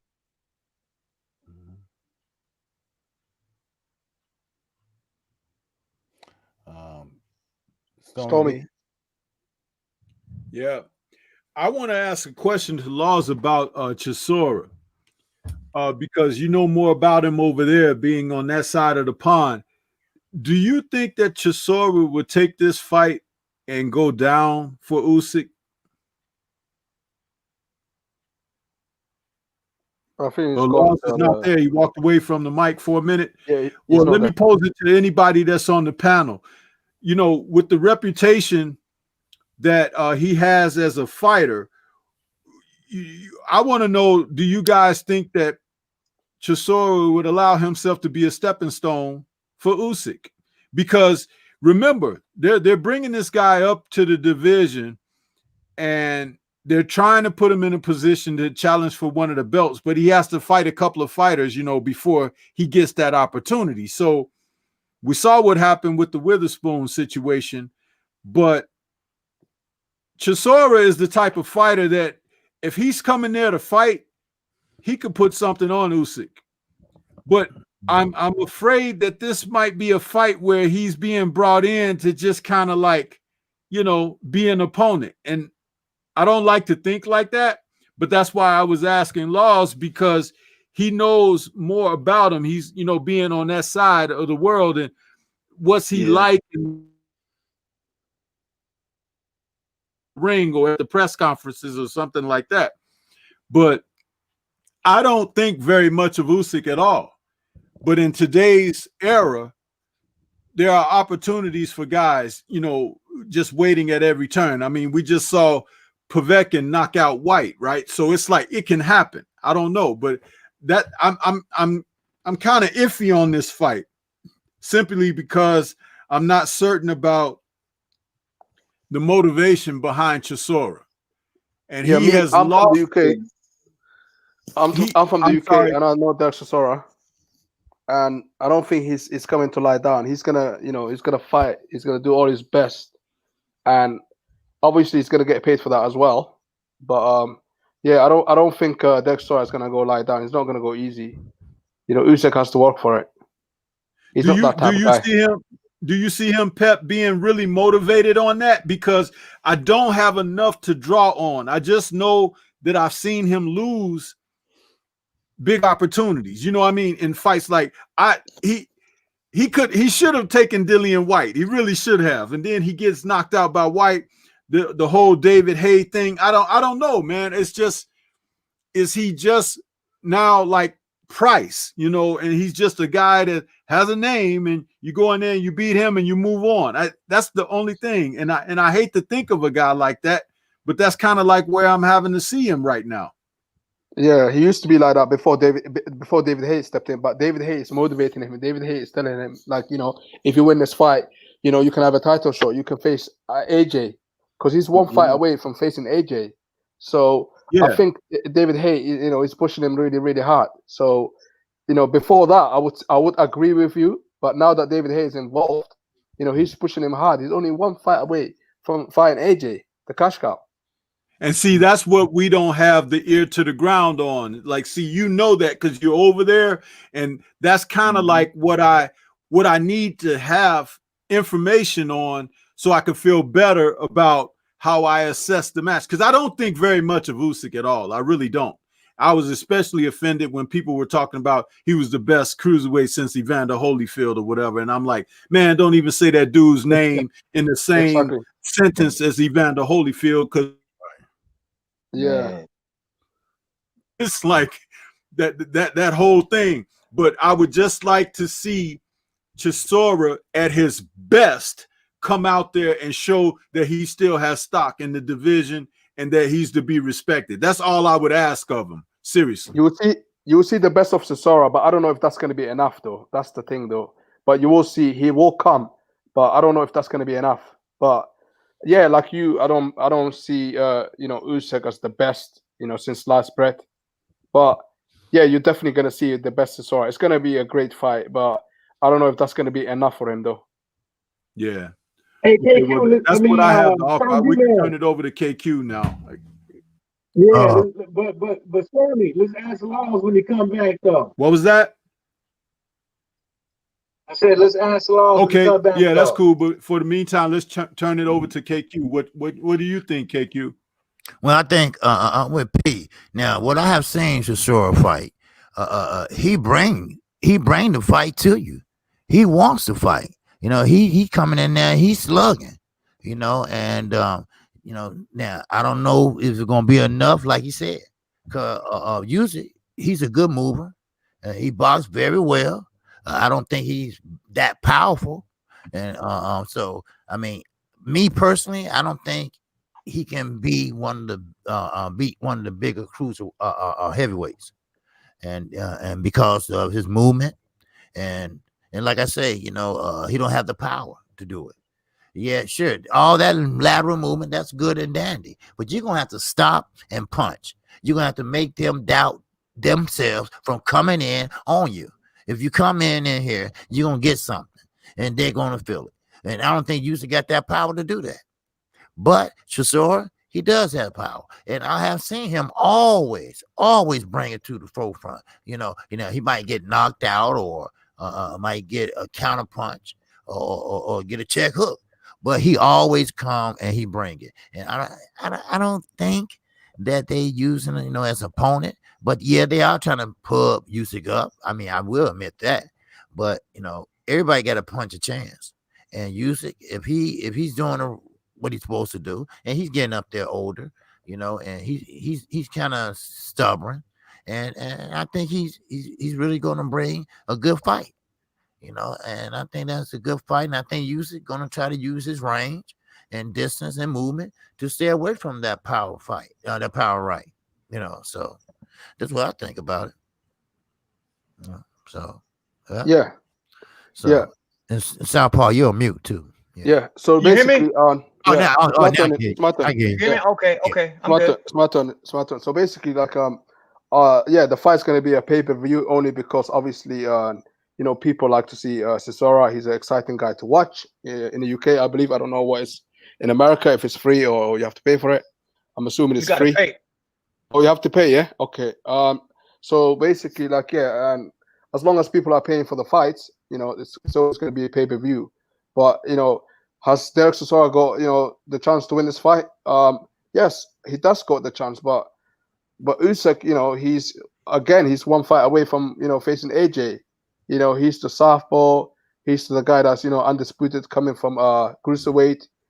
So he's in a lot of pressure because he's facing a guy that got 9 losses.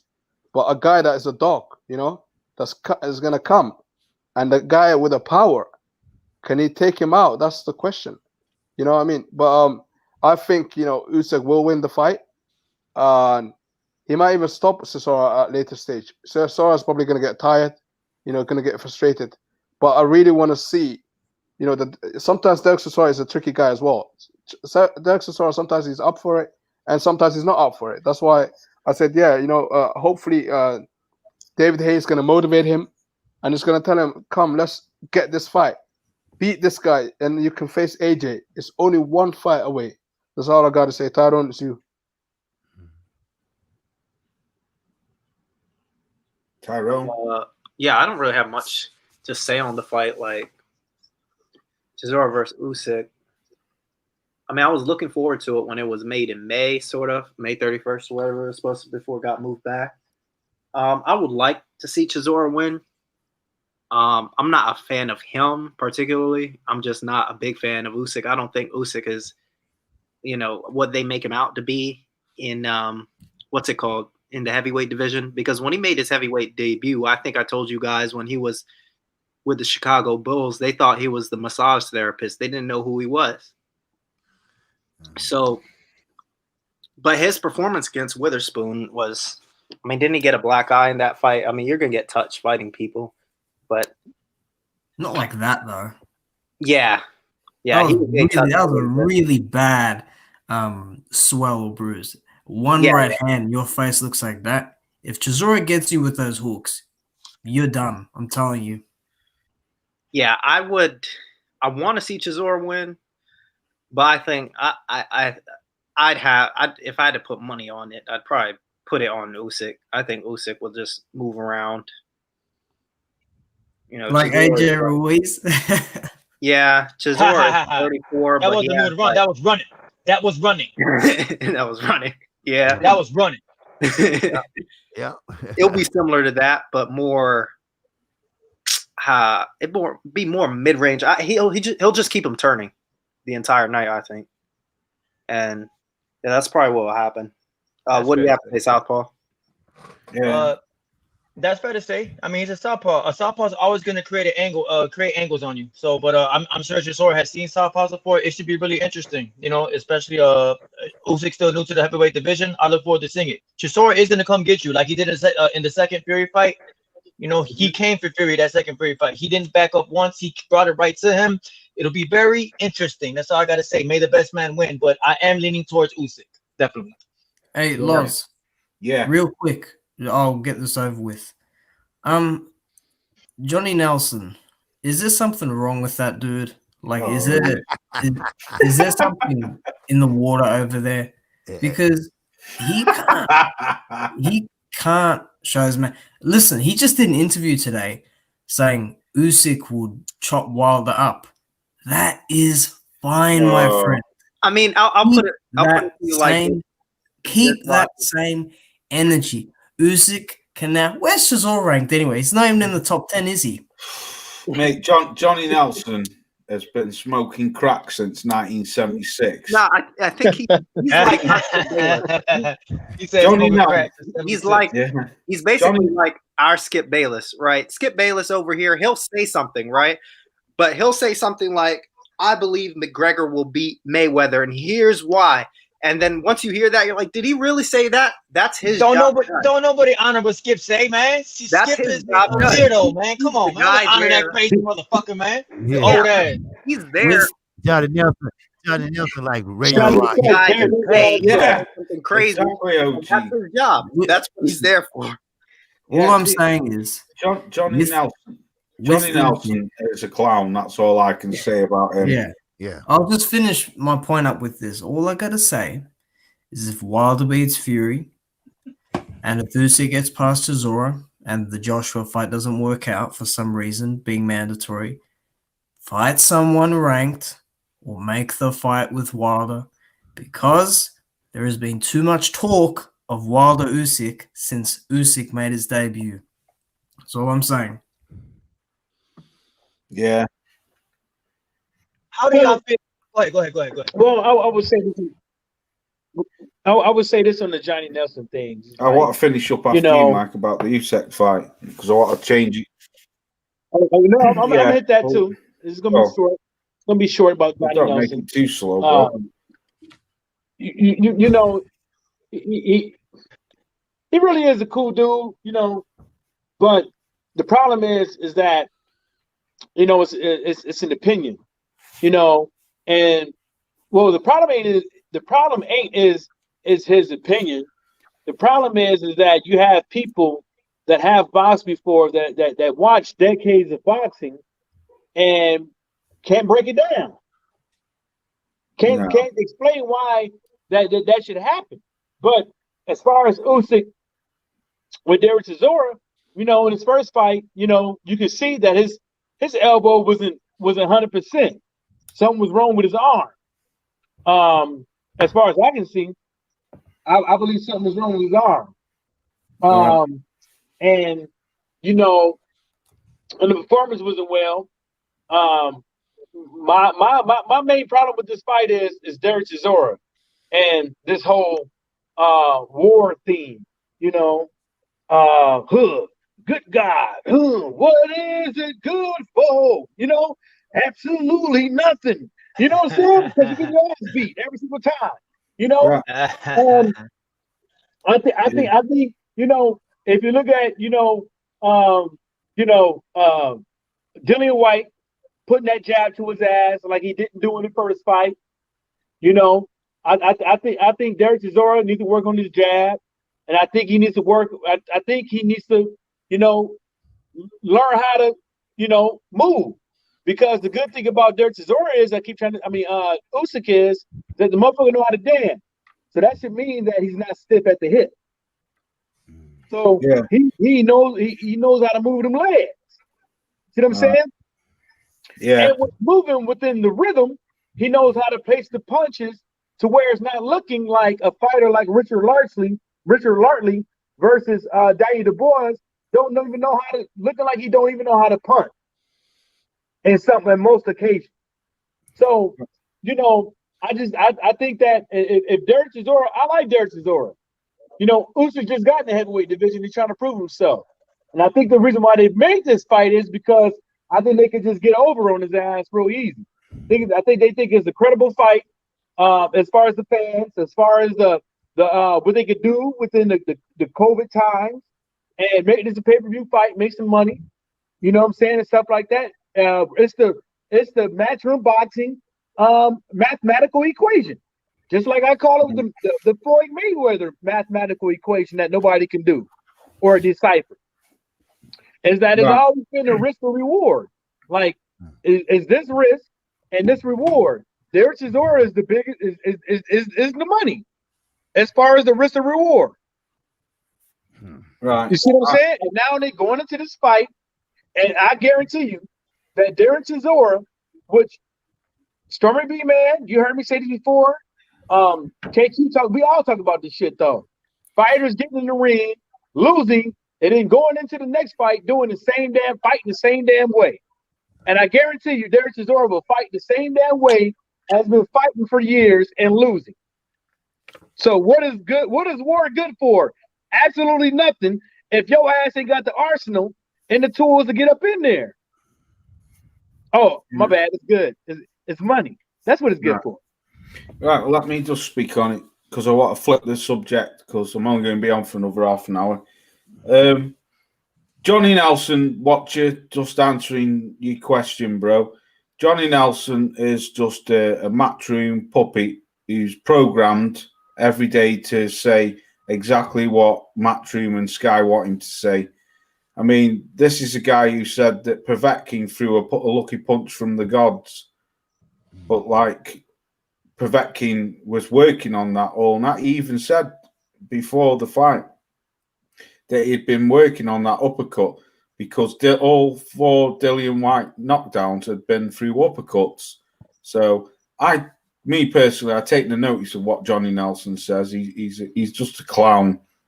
He's just a matchroom, not a matchroom. He's a Sky Sports clown. That's all he is.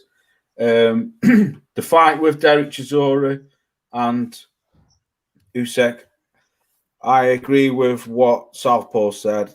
I think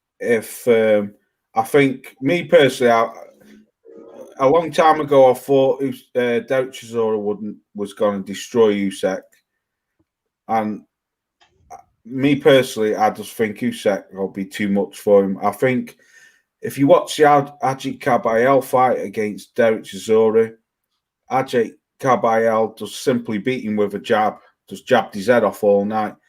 I think Usyk will just jab him, move, but don't get me wrong. I do believe if Derek Chisora catches him, I think he's out of there because I don't think that Usyk will be able to take them hooks from Derek Chisora. But I just got a funny feeling that Usyk will.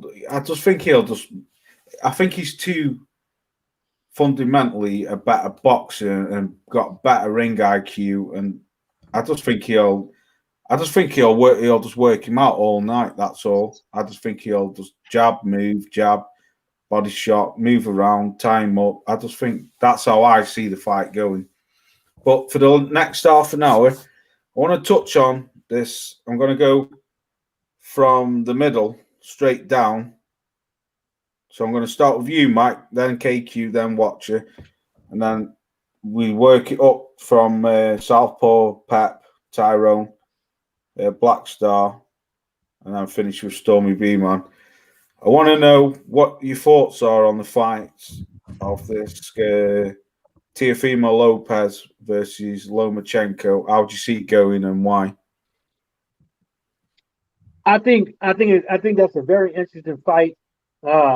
You got two sides of the spectrum. You got one side believing that Lomachenko ain't all that and stuff like that, and he got lucky and this and the third, and that he hasn't fought the people that he should have fought. As far as elite fighters that been moved up, but Teflon, that's what I used to call him, Teflon the Dog. I think that he's a good fighter. I think for him to win is that he can't play into the whole bullshit of the footwork. I think what he needs to do is take Lomachenko's blueprint and work against him with it, because Lomachenko is not going to fight a good fighter in the inside all night. He's going to know when to get in and when to get out. It's just like when you at work.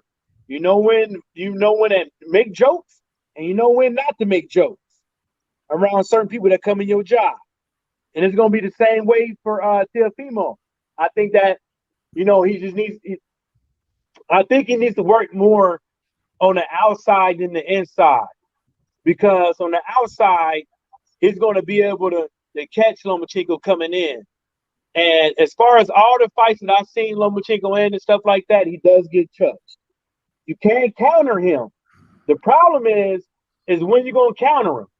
You're going to counter him when he's trying to counter you, or you're going to try to counter him when he's trying to move out the goddamn way like he likes to do a lot of times. He likes to keep his distance. Right. Watch the fight. He likes to keep his fucking distance. I'm not saying like he likes to keep his distance as far as like Floyd Mayweather or anything like that, but he likes to move in and out. He knows when to back off. Right.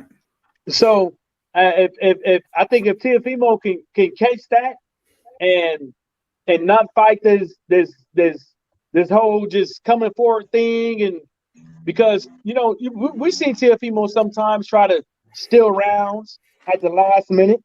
So I just hope that he doesn't just play into that whole rock him, sock him in the inside shit and try to really finesse this guy up out of there, because I don't think he can win just by moving forward. Right. KQ, how do you see it going, bro? Well, I think first of all, Lomachenko is not the old Lomachenko from 2 years ago, and I'm gonna say 2 years. That far back.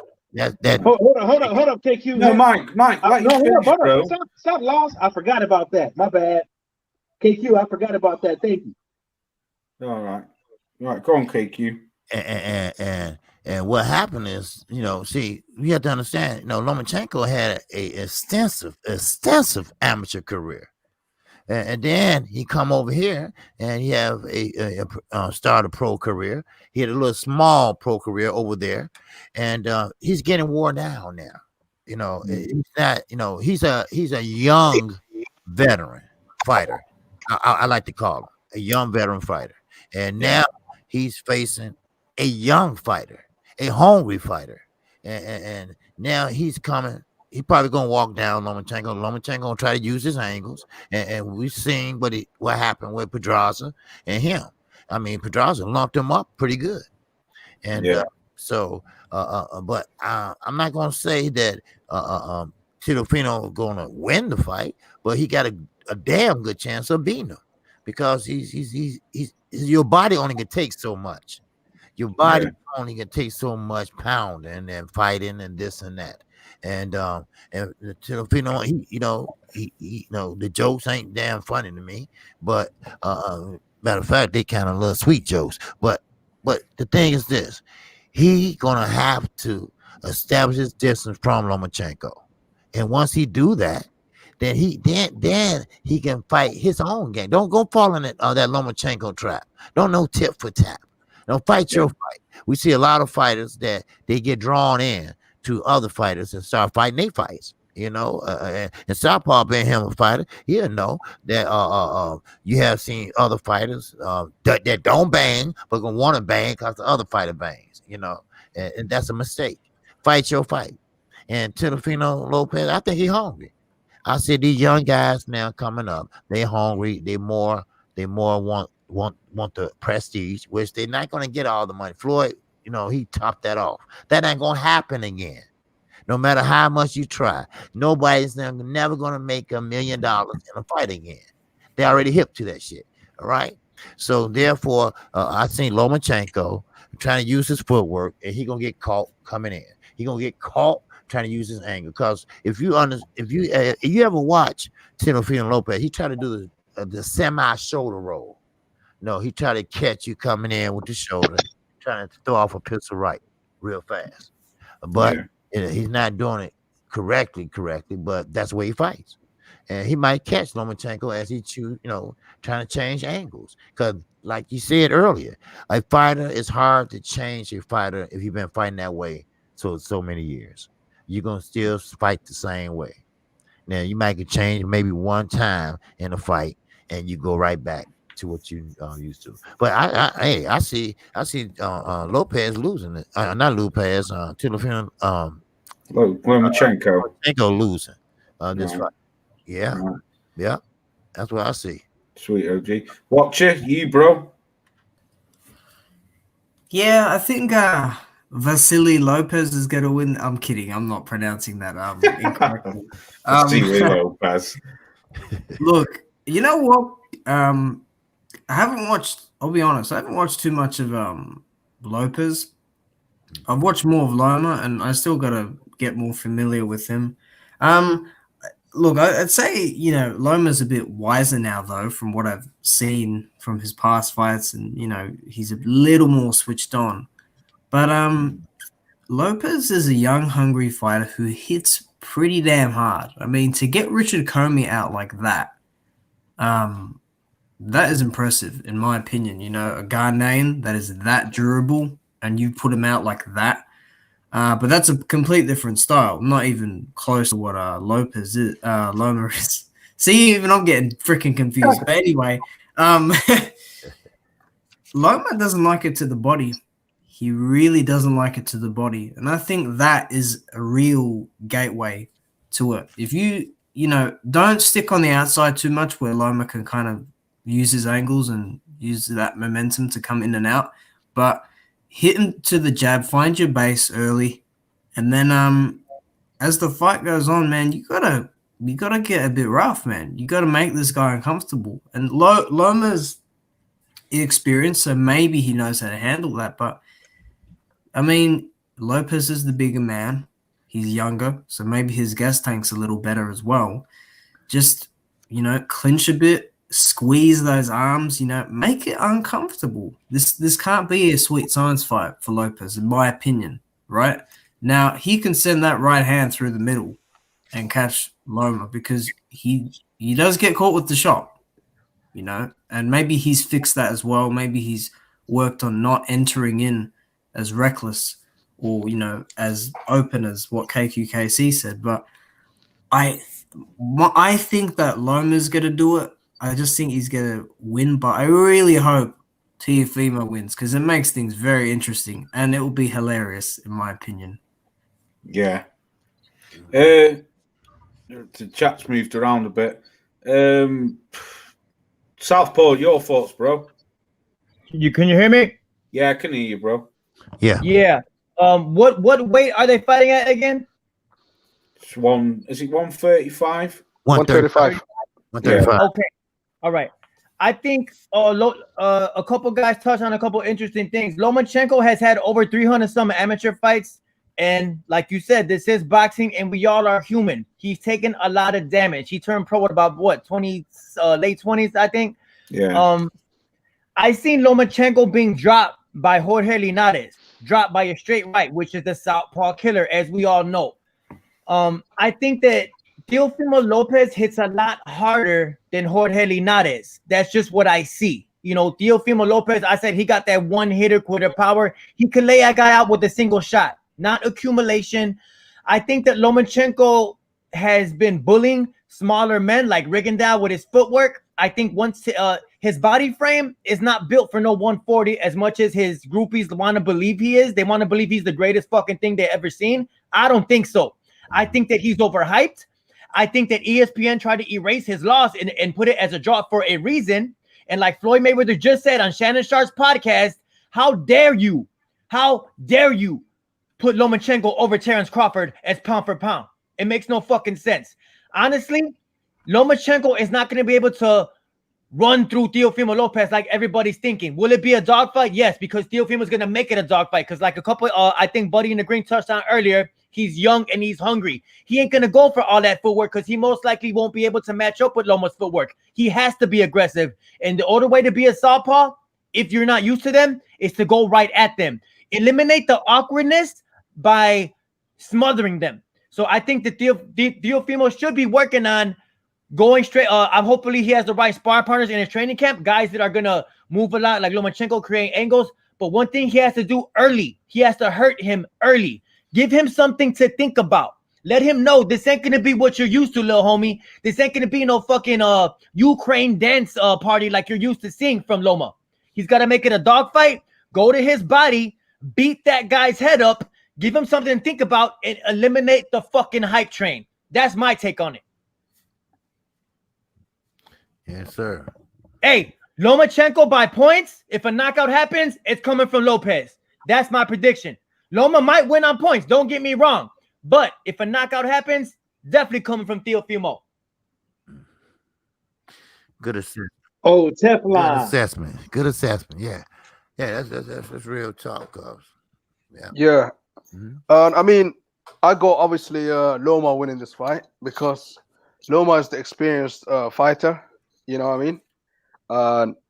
Obviously, yeah, it's not popular, obviously, to everyone else.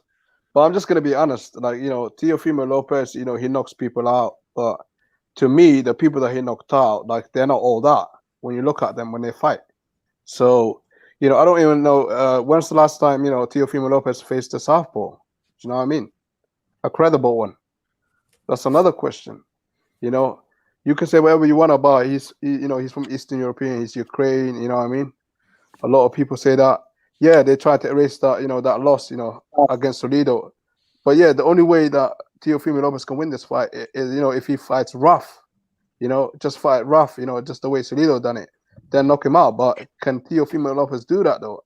Because Teofimo Lopez, you know, he comes across as, you know, very confident, and maybe that's going to be his downfall. But yeah, I got Loma winning by points, possibly late round stoppage because of Teo, you know, getting out of gas, because he's gonna come out.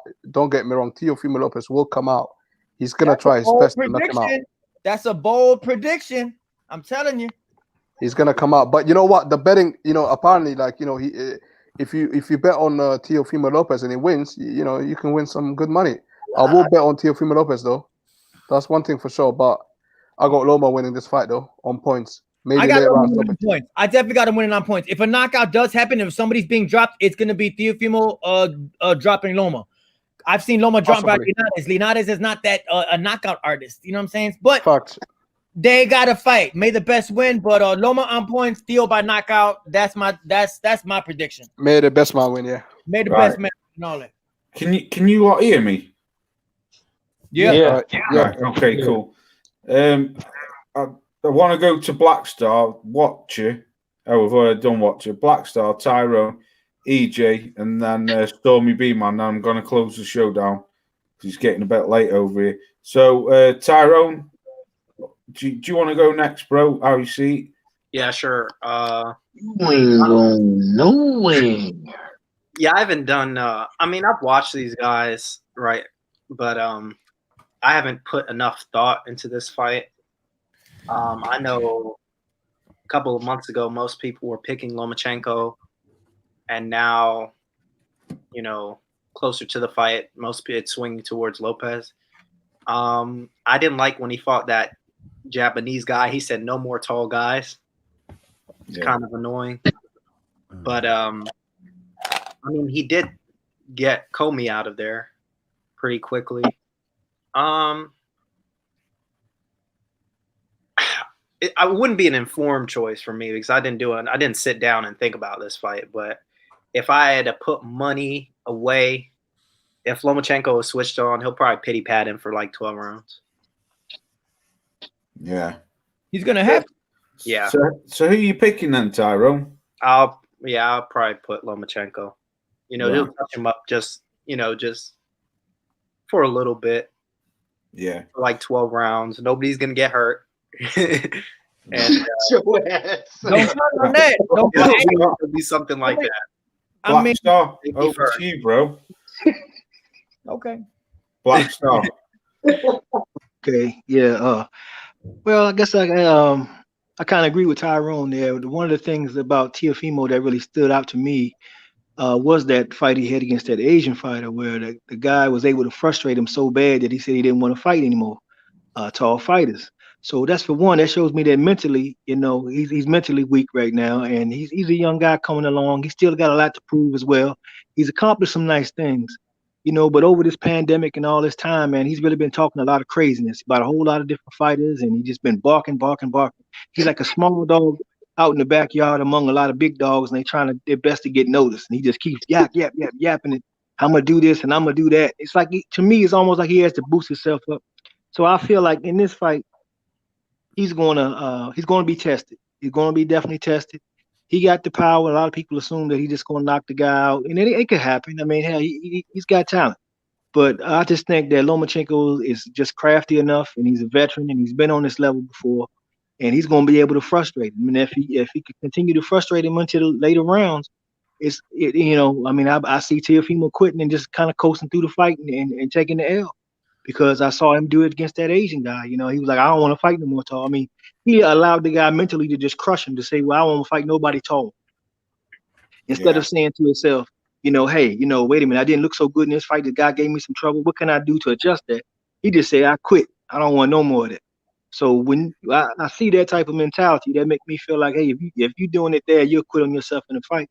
And I just think that if Lomo was able to stand there and like they always say, work the angles or whatever, and just touch him and touch him enough to keep him frustrated, and it seemed like at that point he'll just kind of get passive, and then I'll give Lomo what he needs to get the win. Excellent. EJ, you next, bro. EJ. I'll go to Stormy and I'll come back to EJ. Stormy, how do you see it going, brother? Yeah, it's funny.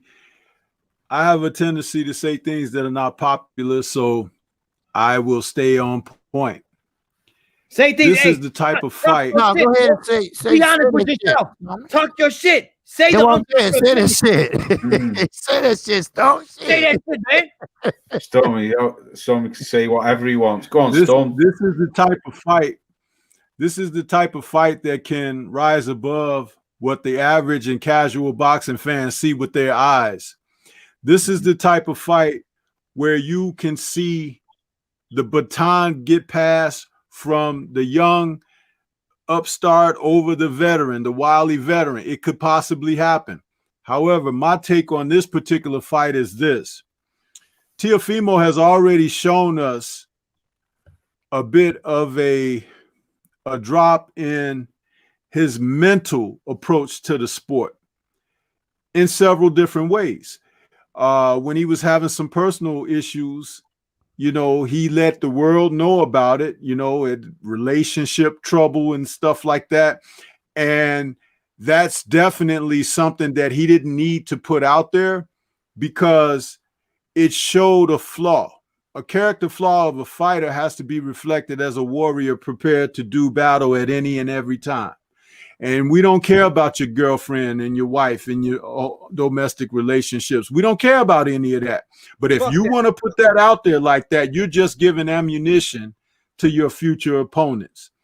Secondly, when he did openly admit after the close battle he had with the Japanese opponent, and forgive me, I don't remember his name either, he said he's don't want to fight tall fighters anymore. When you're in a fight, a lot of times you don't choose the height, the weight, the dimensions of the guy that you got to fight. You just got to fight the guy that's across the ring from you. You can't have it your way. It's not Burger Ring. You understand? It's the king of the ring. And this is what he has to be taught in battle. And that's the only place where he's going to learn the lesson, in battle. Now, for Vasily Lomachenko, a man who has, like they had already stated, He has vast experience, ring experience, amateur and pro. But the thing about it is he didn't get to the status that he's reached on his physical and actual boxing merit by getting beaten up by bigger dudes. And he has faced bigger dudes. He's a small man. And in a sport like boxing, small men who are good, at some point in their lives, they had to fight bigger men. That's just the way it is in life. So being a physical guy that is going to be a little bit size advantage over him, Vasily is not worried about that. He has to beat Tio with his mind and his skills, not with his physicality. And when you talk about the mind, Vasily has plenty of data on that. Something that Teofimo hasn't reached yet, because they've put him in numerous fights to showcase him where he looked good, where he had advantages. He has no advantage here. He's going in there with the real champion at this time. So the thing about it is he's going to have to prove that he has arrived to that level. And being that this is his real step-up fight, the Comey fight wasn't nothing. Comey wasn't even prepared. How you going to get hit wide open like that early in a fight with a guy you got data that you know who can punch? That's dumb boxing right there, period. Dumb boxing. So it's not going to be that easy. His best punch may never land against Vasily Lomachenko. So guess what he's going to have to do? He's going to have to make adjustments. Does he have the mental acumen to do that? I don't know. He's going to have to show us that. And because it's the biggest fight of his career, the brightest of the lights, how is he going to respond to that? We saw Anthony Yard fall apart against Sergey Kovalev. Who? And ended up getting knocked out by a jab. Yeah. It wasn't that he was just physically depleted. No, he was psychologically depleted. Lions in the camp. Okay? And when this empties, there's nothing left to do. So if you don't have the experience to fall back on something, what are you going to reach for? Your daddy can't help you. Your girlfriend and your wife or whoever that is can't help you. And the referee show ain't going to help you. So you in there on your own. You're a man on an island. And the more that becomes a reality for him, the more he's going to feel the pressure. He's going to have to do something. And if he's going to have to do something, he may make a mistake. And when he makes that mistake, that veteran will be right there to capitalize. And you think for one moment that Vasily Lomachenko ain't a killer? Wait till you see this fight. That's what I got to say on this. But can I'm gonna say something though. The second thing you said, I can dig with it. With the, a fighter saying that this tall guy ain't fighting no tall guys no more. But I will say, the number one thing with Warriors is that mentally they never speak about their mental fucking problems. They never do, because the whole atmosphere around the whole thing is suck it up, buttercup. You just got to deal with it. And no matter how you put it, we could go down the list of MMA fighters, boxers, people that go back and forth to Iraq, people that never been to Iraq, just been on the ship. A lot of people, because I've been to Iraq twice. The number one problem is people not being afforded the avenues to speak their problems, because everything around them is telling them to just suck it up and deal with it. Be hard. And then when you come back home after being hard and all that stuff, that's when your relationship and other shit starts fucking up. You know what I'm saying? Because you've been running hard so long to be a warrior. Let's talk about warriors. Warriors got to have sensibility too, man. They got feelings, And if you ain't got no, sometimes your old lady ain't the one that you want to give all that to. But it should be a thing to where these warriors out here should, you know, be taught and to find somebody to go talk to. And nobody want to go talk to no goddamn psychologist, somebody they don't know and shit like that. They want to talk to somebody they can actually fucking trust. And that's something besides if you're fucking Kovalev, that's mandated to people. Like, but you know, as far as that's all I gotta say. As far as warriors, man, you know, they got feelings too, man. That's all I gotta say. Yo, is it my turn now? Is it my turn now? Though? Yeah, go on, EJ, and then I'm gonna go after you. Bro, like, yo, big up to everyone on the panel. Big up to my man Lossy, boy. Hold UK, hold down, boy. Like there was a point earlier on before there was a point earlier on people were talking about Usyk and Wilder and people were surprised about that. Like I was talking to Mr. Bashir. I don't really know Mr. Bashir. He's one of the Vladimir Klitschko's coaches. And in the sparring camp, like Usyk used to be sparring Wilder back then when they would spar, like Dillian White, Wilder, AJ, they all sparred each other. And out of the best out of them, Usyk used to get the better of a lot of guys when they used to spar. And Mr. Bashir was telling me. So when Johnny Nelson's saying that, he knows that, like, I mean, it's a sparring anyway, you know, I mean, not necessarily in a real fight happen, but in the sparring, Usyk was giving Wilder that work, but Wilder was giving back to him as well, but he was getting the better of him. I'm just saying that, right? So it's not out of the realm to say that Usyk could beat Wilder, but as a pro in the heavyweight division so far, he hasn't looked that good. So whoever's saying like Wilder will stretch him, that's it. That's why Johnny Nelson probably said that. Let's move on to talking about what's his name again? Teofimo. Yeah. And a lot of guys have brought up the fragility of Teofimo Lopez and how he's, you know, put himself on social media. These guys are new age boxers, man. They talk their mind of boxers. They try and encourage the social media, be on the social media, trying to make their names in analytics, so their names will go around so people buy tickets and keep their names relevant. So they gonna sulk, they gonna cry, they gonna say this, I'm not getting that, I'm not getting this. And to me, be fair, for older generation boxer watching that, we ain't used to that. We like, yo, that looks soft, man. Yo, what's up with this guy? We used to them like Marvin Hagler guys, you know what I mean? Couple of words, war, and just talking. But this is a different age. And maybe if there was social media back there, who knows? Would Hagler be talking? Would Leonard be talking? We don't know. But all we know is Sergio Lopez is, to everyone looking at it, is like, nah, I don't know if he really wants that. But the bottom line is he called him out. He called him out a long time ago. And sometimes when you get what you ask for, and he been wanting to fight for a while. I don't know. He wanted to test himself against the best, and here's your opportunity. So when we go see that, in my opinion, I look at Lomachenko, right? I look at the guy's kind of privilege. He achieved quite a lot, right? But for me, a lot of times they're saying stuff, and especially on HBO, this, that, the other, he be hit a hell of a lot. Every fight I see him, he's always bleeding. Like, he's always there, like with his southpaw. Yeah, the way he fights, he's so aggressive, bro. He's so aggressive. And I remember they were saying he's one of the best defensive fighters. I'm like, yo, this guy's getting hit all the time, bro. Like, all the time. So I'm looking like this, yeah? If Lopez can land these dimes, land some of them shots on him, then he gonna do him. Let me tell you that right there.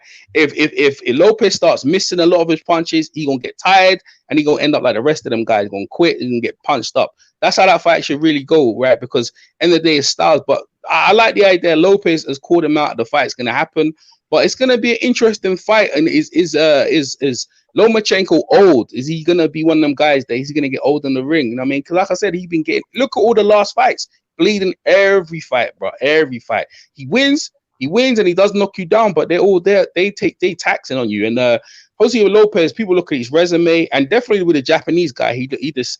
Oh, I want to fight tall guys, and people like I said, the old timers, we don't like that stuff, man. But at the same time, he has challenged himself, and he's in there with the best guy in his division, and we're gonna see it happen. If we want to see who I'm gonna pick, I'm gonna pick right now. I want to pick the young guy because it's best for boxing. It's really good for boxing. It's Hotiba Lopez would beat him. That'll be the best story for boxing. But the truth of the matter is, the guy who's done the amateur career, the pros, and fought better competition, he should win. So I'll go with Lomachenko in that fight. But hey, listen, I'll be honest with you. Yeah, it's just one of them fights that, hey, I ain't gonna lie, everyone on the panel, what your opinion is that's my opinion, and I'm not gonna say who's wrong or right. We're gonna find out. That's the real thing about boxing. And also about Wilder and his trainer. Mark Breland. I think Mark Breland done a hella job, yeah, getting his. But after a while, when Wilder's got too many people in his ears and he ain't listening no more, I think it's the best time to leave. Let him go fight someone else. And end of the day, it's a big fight for him, and you don't want to be in a corner with a trainer that you don't respect, because respect is everything when it comes to training. So as I know, like, so end of the day, Wilder, good luck to whoever Wilder fights as a new trainer and a new strategy. But at the end of the day, it's a steep hill. I'm sure people have an underdog, but I hope Wilder wins that fight. That's another good fight for boxing. But that's all I gotta say, Losty, man. Thanks. Let me come on, bro. Yeah, you're welcome. Hey, real quick, can I say one thing? Yeah, go on then, bro. I'm gonna have I know you gotta go, but can I say one thing to the gentleman who was just talking? Are you still there, homie? Okay, EJ. Okay. EJ, that's his name. EJ, you there? Yeah.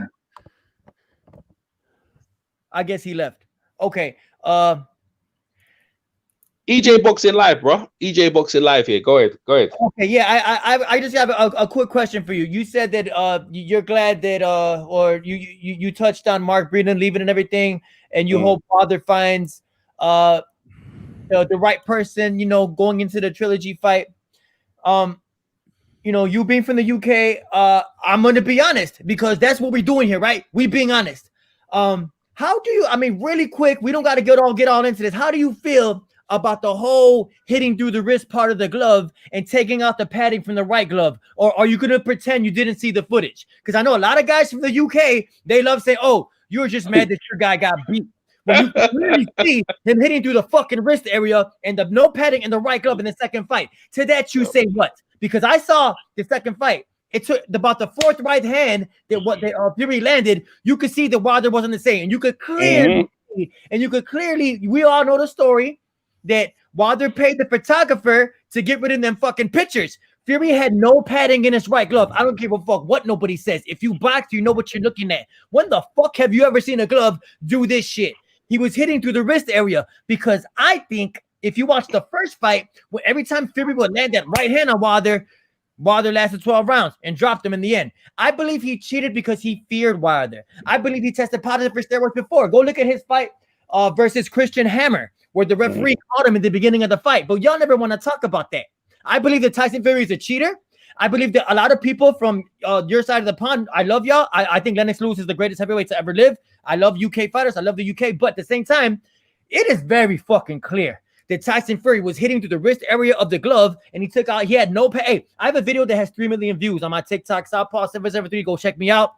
Anybody with 2 eyeballs and a working fucking brain could see that there was no padding in the right fucking glove. I believe Tyson Fury is a cheater. He is a disgrace to boxing. He's been popped for steroids before, which is the thing I hate the fucking most. And to that you say what? Yeah, to that I say too, we gonna watch the third fight. But if you're asking me about the gloves, I'm gonna tell you what I know about the gloves. I interviewed Nicholas Asbury, and Nicholas. I want to know what you want. I want to know what you got to say. I interviewed. What do you got to say? I'm hold up, son. Hold up, guys. But bro, I like everyone else. Like, he cheated. Like, what you mean to say, brother? He's blatantly cheated. Like, he blatantly cheated, and we gonna see the third fight. Like I said, I was trying to get to a point, and like trying to tell you, Nicholas Asbury told me already he was in camp with him, and he told me that when they were sparring, they took the stuff out. That's why I know. Then I also talked to George Fox, who was at the sparring camp when he was getting ready for Fury in the second fight, right?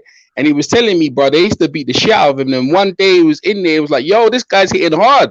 And I goes, what you saying? Like, he messed with the grubs? Goes, bro, all I'm saying is this Fury guy's a dodgy guy. You have to watch him. So I can say, yeah, he messed with the grub. There's always cheating at heavyweight boxing at the highest level. But the bottom line is we're going to see the third fight. I just hope Wilder can find a trainer that he respects and can listen to, because listen to this, right? And it's the key thing. There wouldn't even be a second fight if Wilder did what he did in the first fight. How about that? Because Mark Breland told him what to do. You know, he told him. He said the first couple of rounds, work the body, throw your power points to the body, and then bring his arms down. What did Wilder do?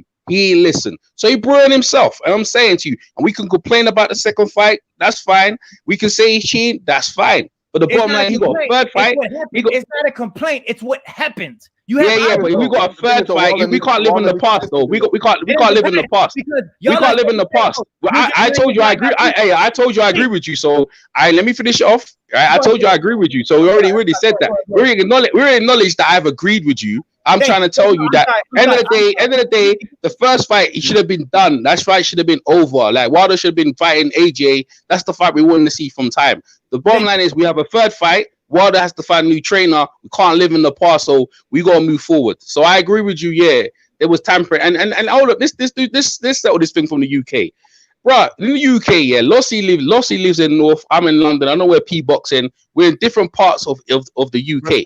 Hey, we're not just one mind. One mind, hive mind, bro. Like everyone you talk to the UK, you're gonna get a different perspective. So I won't label you guys in America how it is. So all I'm saying is this year, when we're talking to people from the UK or the States, best to let them get their point across and feel a guy out and see how they feel, rather than putting everyone in boxes, trying to say that I'm everyone. You said the UK they on that. You be talking some fanboys, some Fury fanboys. I ain't no fanboy, bro. I like boxing like everyone else. So I'm just saying, going forward, let's try and have a dialogue with the guys from the UK and see where their heads at. But I appreciate you coming on, Lottie. Thank you. Thank you. Right, I'm gonna end it there before it goes. We're all different, man. We're all different. We're not all the same. No, we good. I just want to know his opinion. I love the UK. Lennox Lewis is the greatest heavyweight to ever. He's the only heavyweight to beat every single man. That's my opinion. But listen, I gotta say one more thing. Yeah, listen. Right, I think Wilder needs to get off, bro. I think Wilder he's gonna get off. Go ahead. I think Wilder needs to come out though and talk his shit, because at the end of the day, we've been speaking for him for a long time now. So after the third fight, he needs to come out and he needs to say everything that happened. You know what I mean? Because we know there's evidence for he cheated, and he needs to come out and he needs to just spit it out, man. That's right. Right. You know what I mean? Yeah. Right. Listen, fellas, I want to say a massive salute to the chat for everyone coming through. There's too many to name, but I appreciate your love and your support. I want to say salute to you, Tyrone. An absolute pleasure. Salute, Pep. Salute, Watcher. Salute, Black Star. Salute, Southpaw. Thanks for coming through. And welcome to the gang, my brother. Thank you. Hey, you the man. Welcome anytime, bro. EJ, an absolute pleasure having you on, bro. Sorry that you caught us late. And I want to say a massive thanks to the man on the end, the OG, sinking man from Chicago. KQ, thanks for what you've done for me, bro. I've absolutely... You from Chicago, big homie? Yes, sir. Yes, sir. Hey, I'm from Chicago, too. Wait, where you from? South side. South side up in this bitch. White Sox all day. Fuck Yes, the club. You know what I'm saying? Oh, yeah. That's right. Yeah. South Mike. You ain't going. Yeah, Mike, I'm out of here. Now we got your ass for 3 whole No, minutes, man. I'm gone. No, we So, gonna kidnap your ass, nigga. You ain't going nowhere. I'm nigga. going. We talking about boxing. Great show. Yeah. Great show. Right, I'm gone. Damn, Lars, you put me on mute real quick. Yeah, because Mike, I'm trying to get up out of here, man. It's 10 to 1 in the morning. I'm trying to tell you, we ain't going nowhere. Hey, Lars. We're gonna stay on this shit. Hey, I'm Lars, talking to KQ. if y'all haven't subscribed to Lars Punch Out TV, Hey, man. feel free to subscribe. Dope channel. Yeah. Oh, thank you. All right. Yeah, please subscribe and hit the icon bell. Yeah, That way Lars. you get notified every time he come on. All right. And he probably will have a definite certain day and time that he will come on. Saturdays at 5 o'clock Saturdays at Eastern 5. Standard Time. All right. I'm on the West Coast right now, but I'm definitely chiming with y'all if I'm welcome. Yeah, and of course you are. Of course you Lars, are. you can leave. Just keep the live stream up, man. We talking, man. You can leave. Mike, I've got to go, bro. Right, I'm up out of here.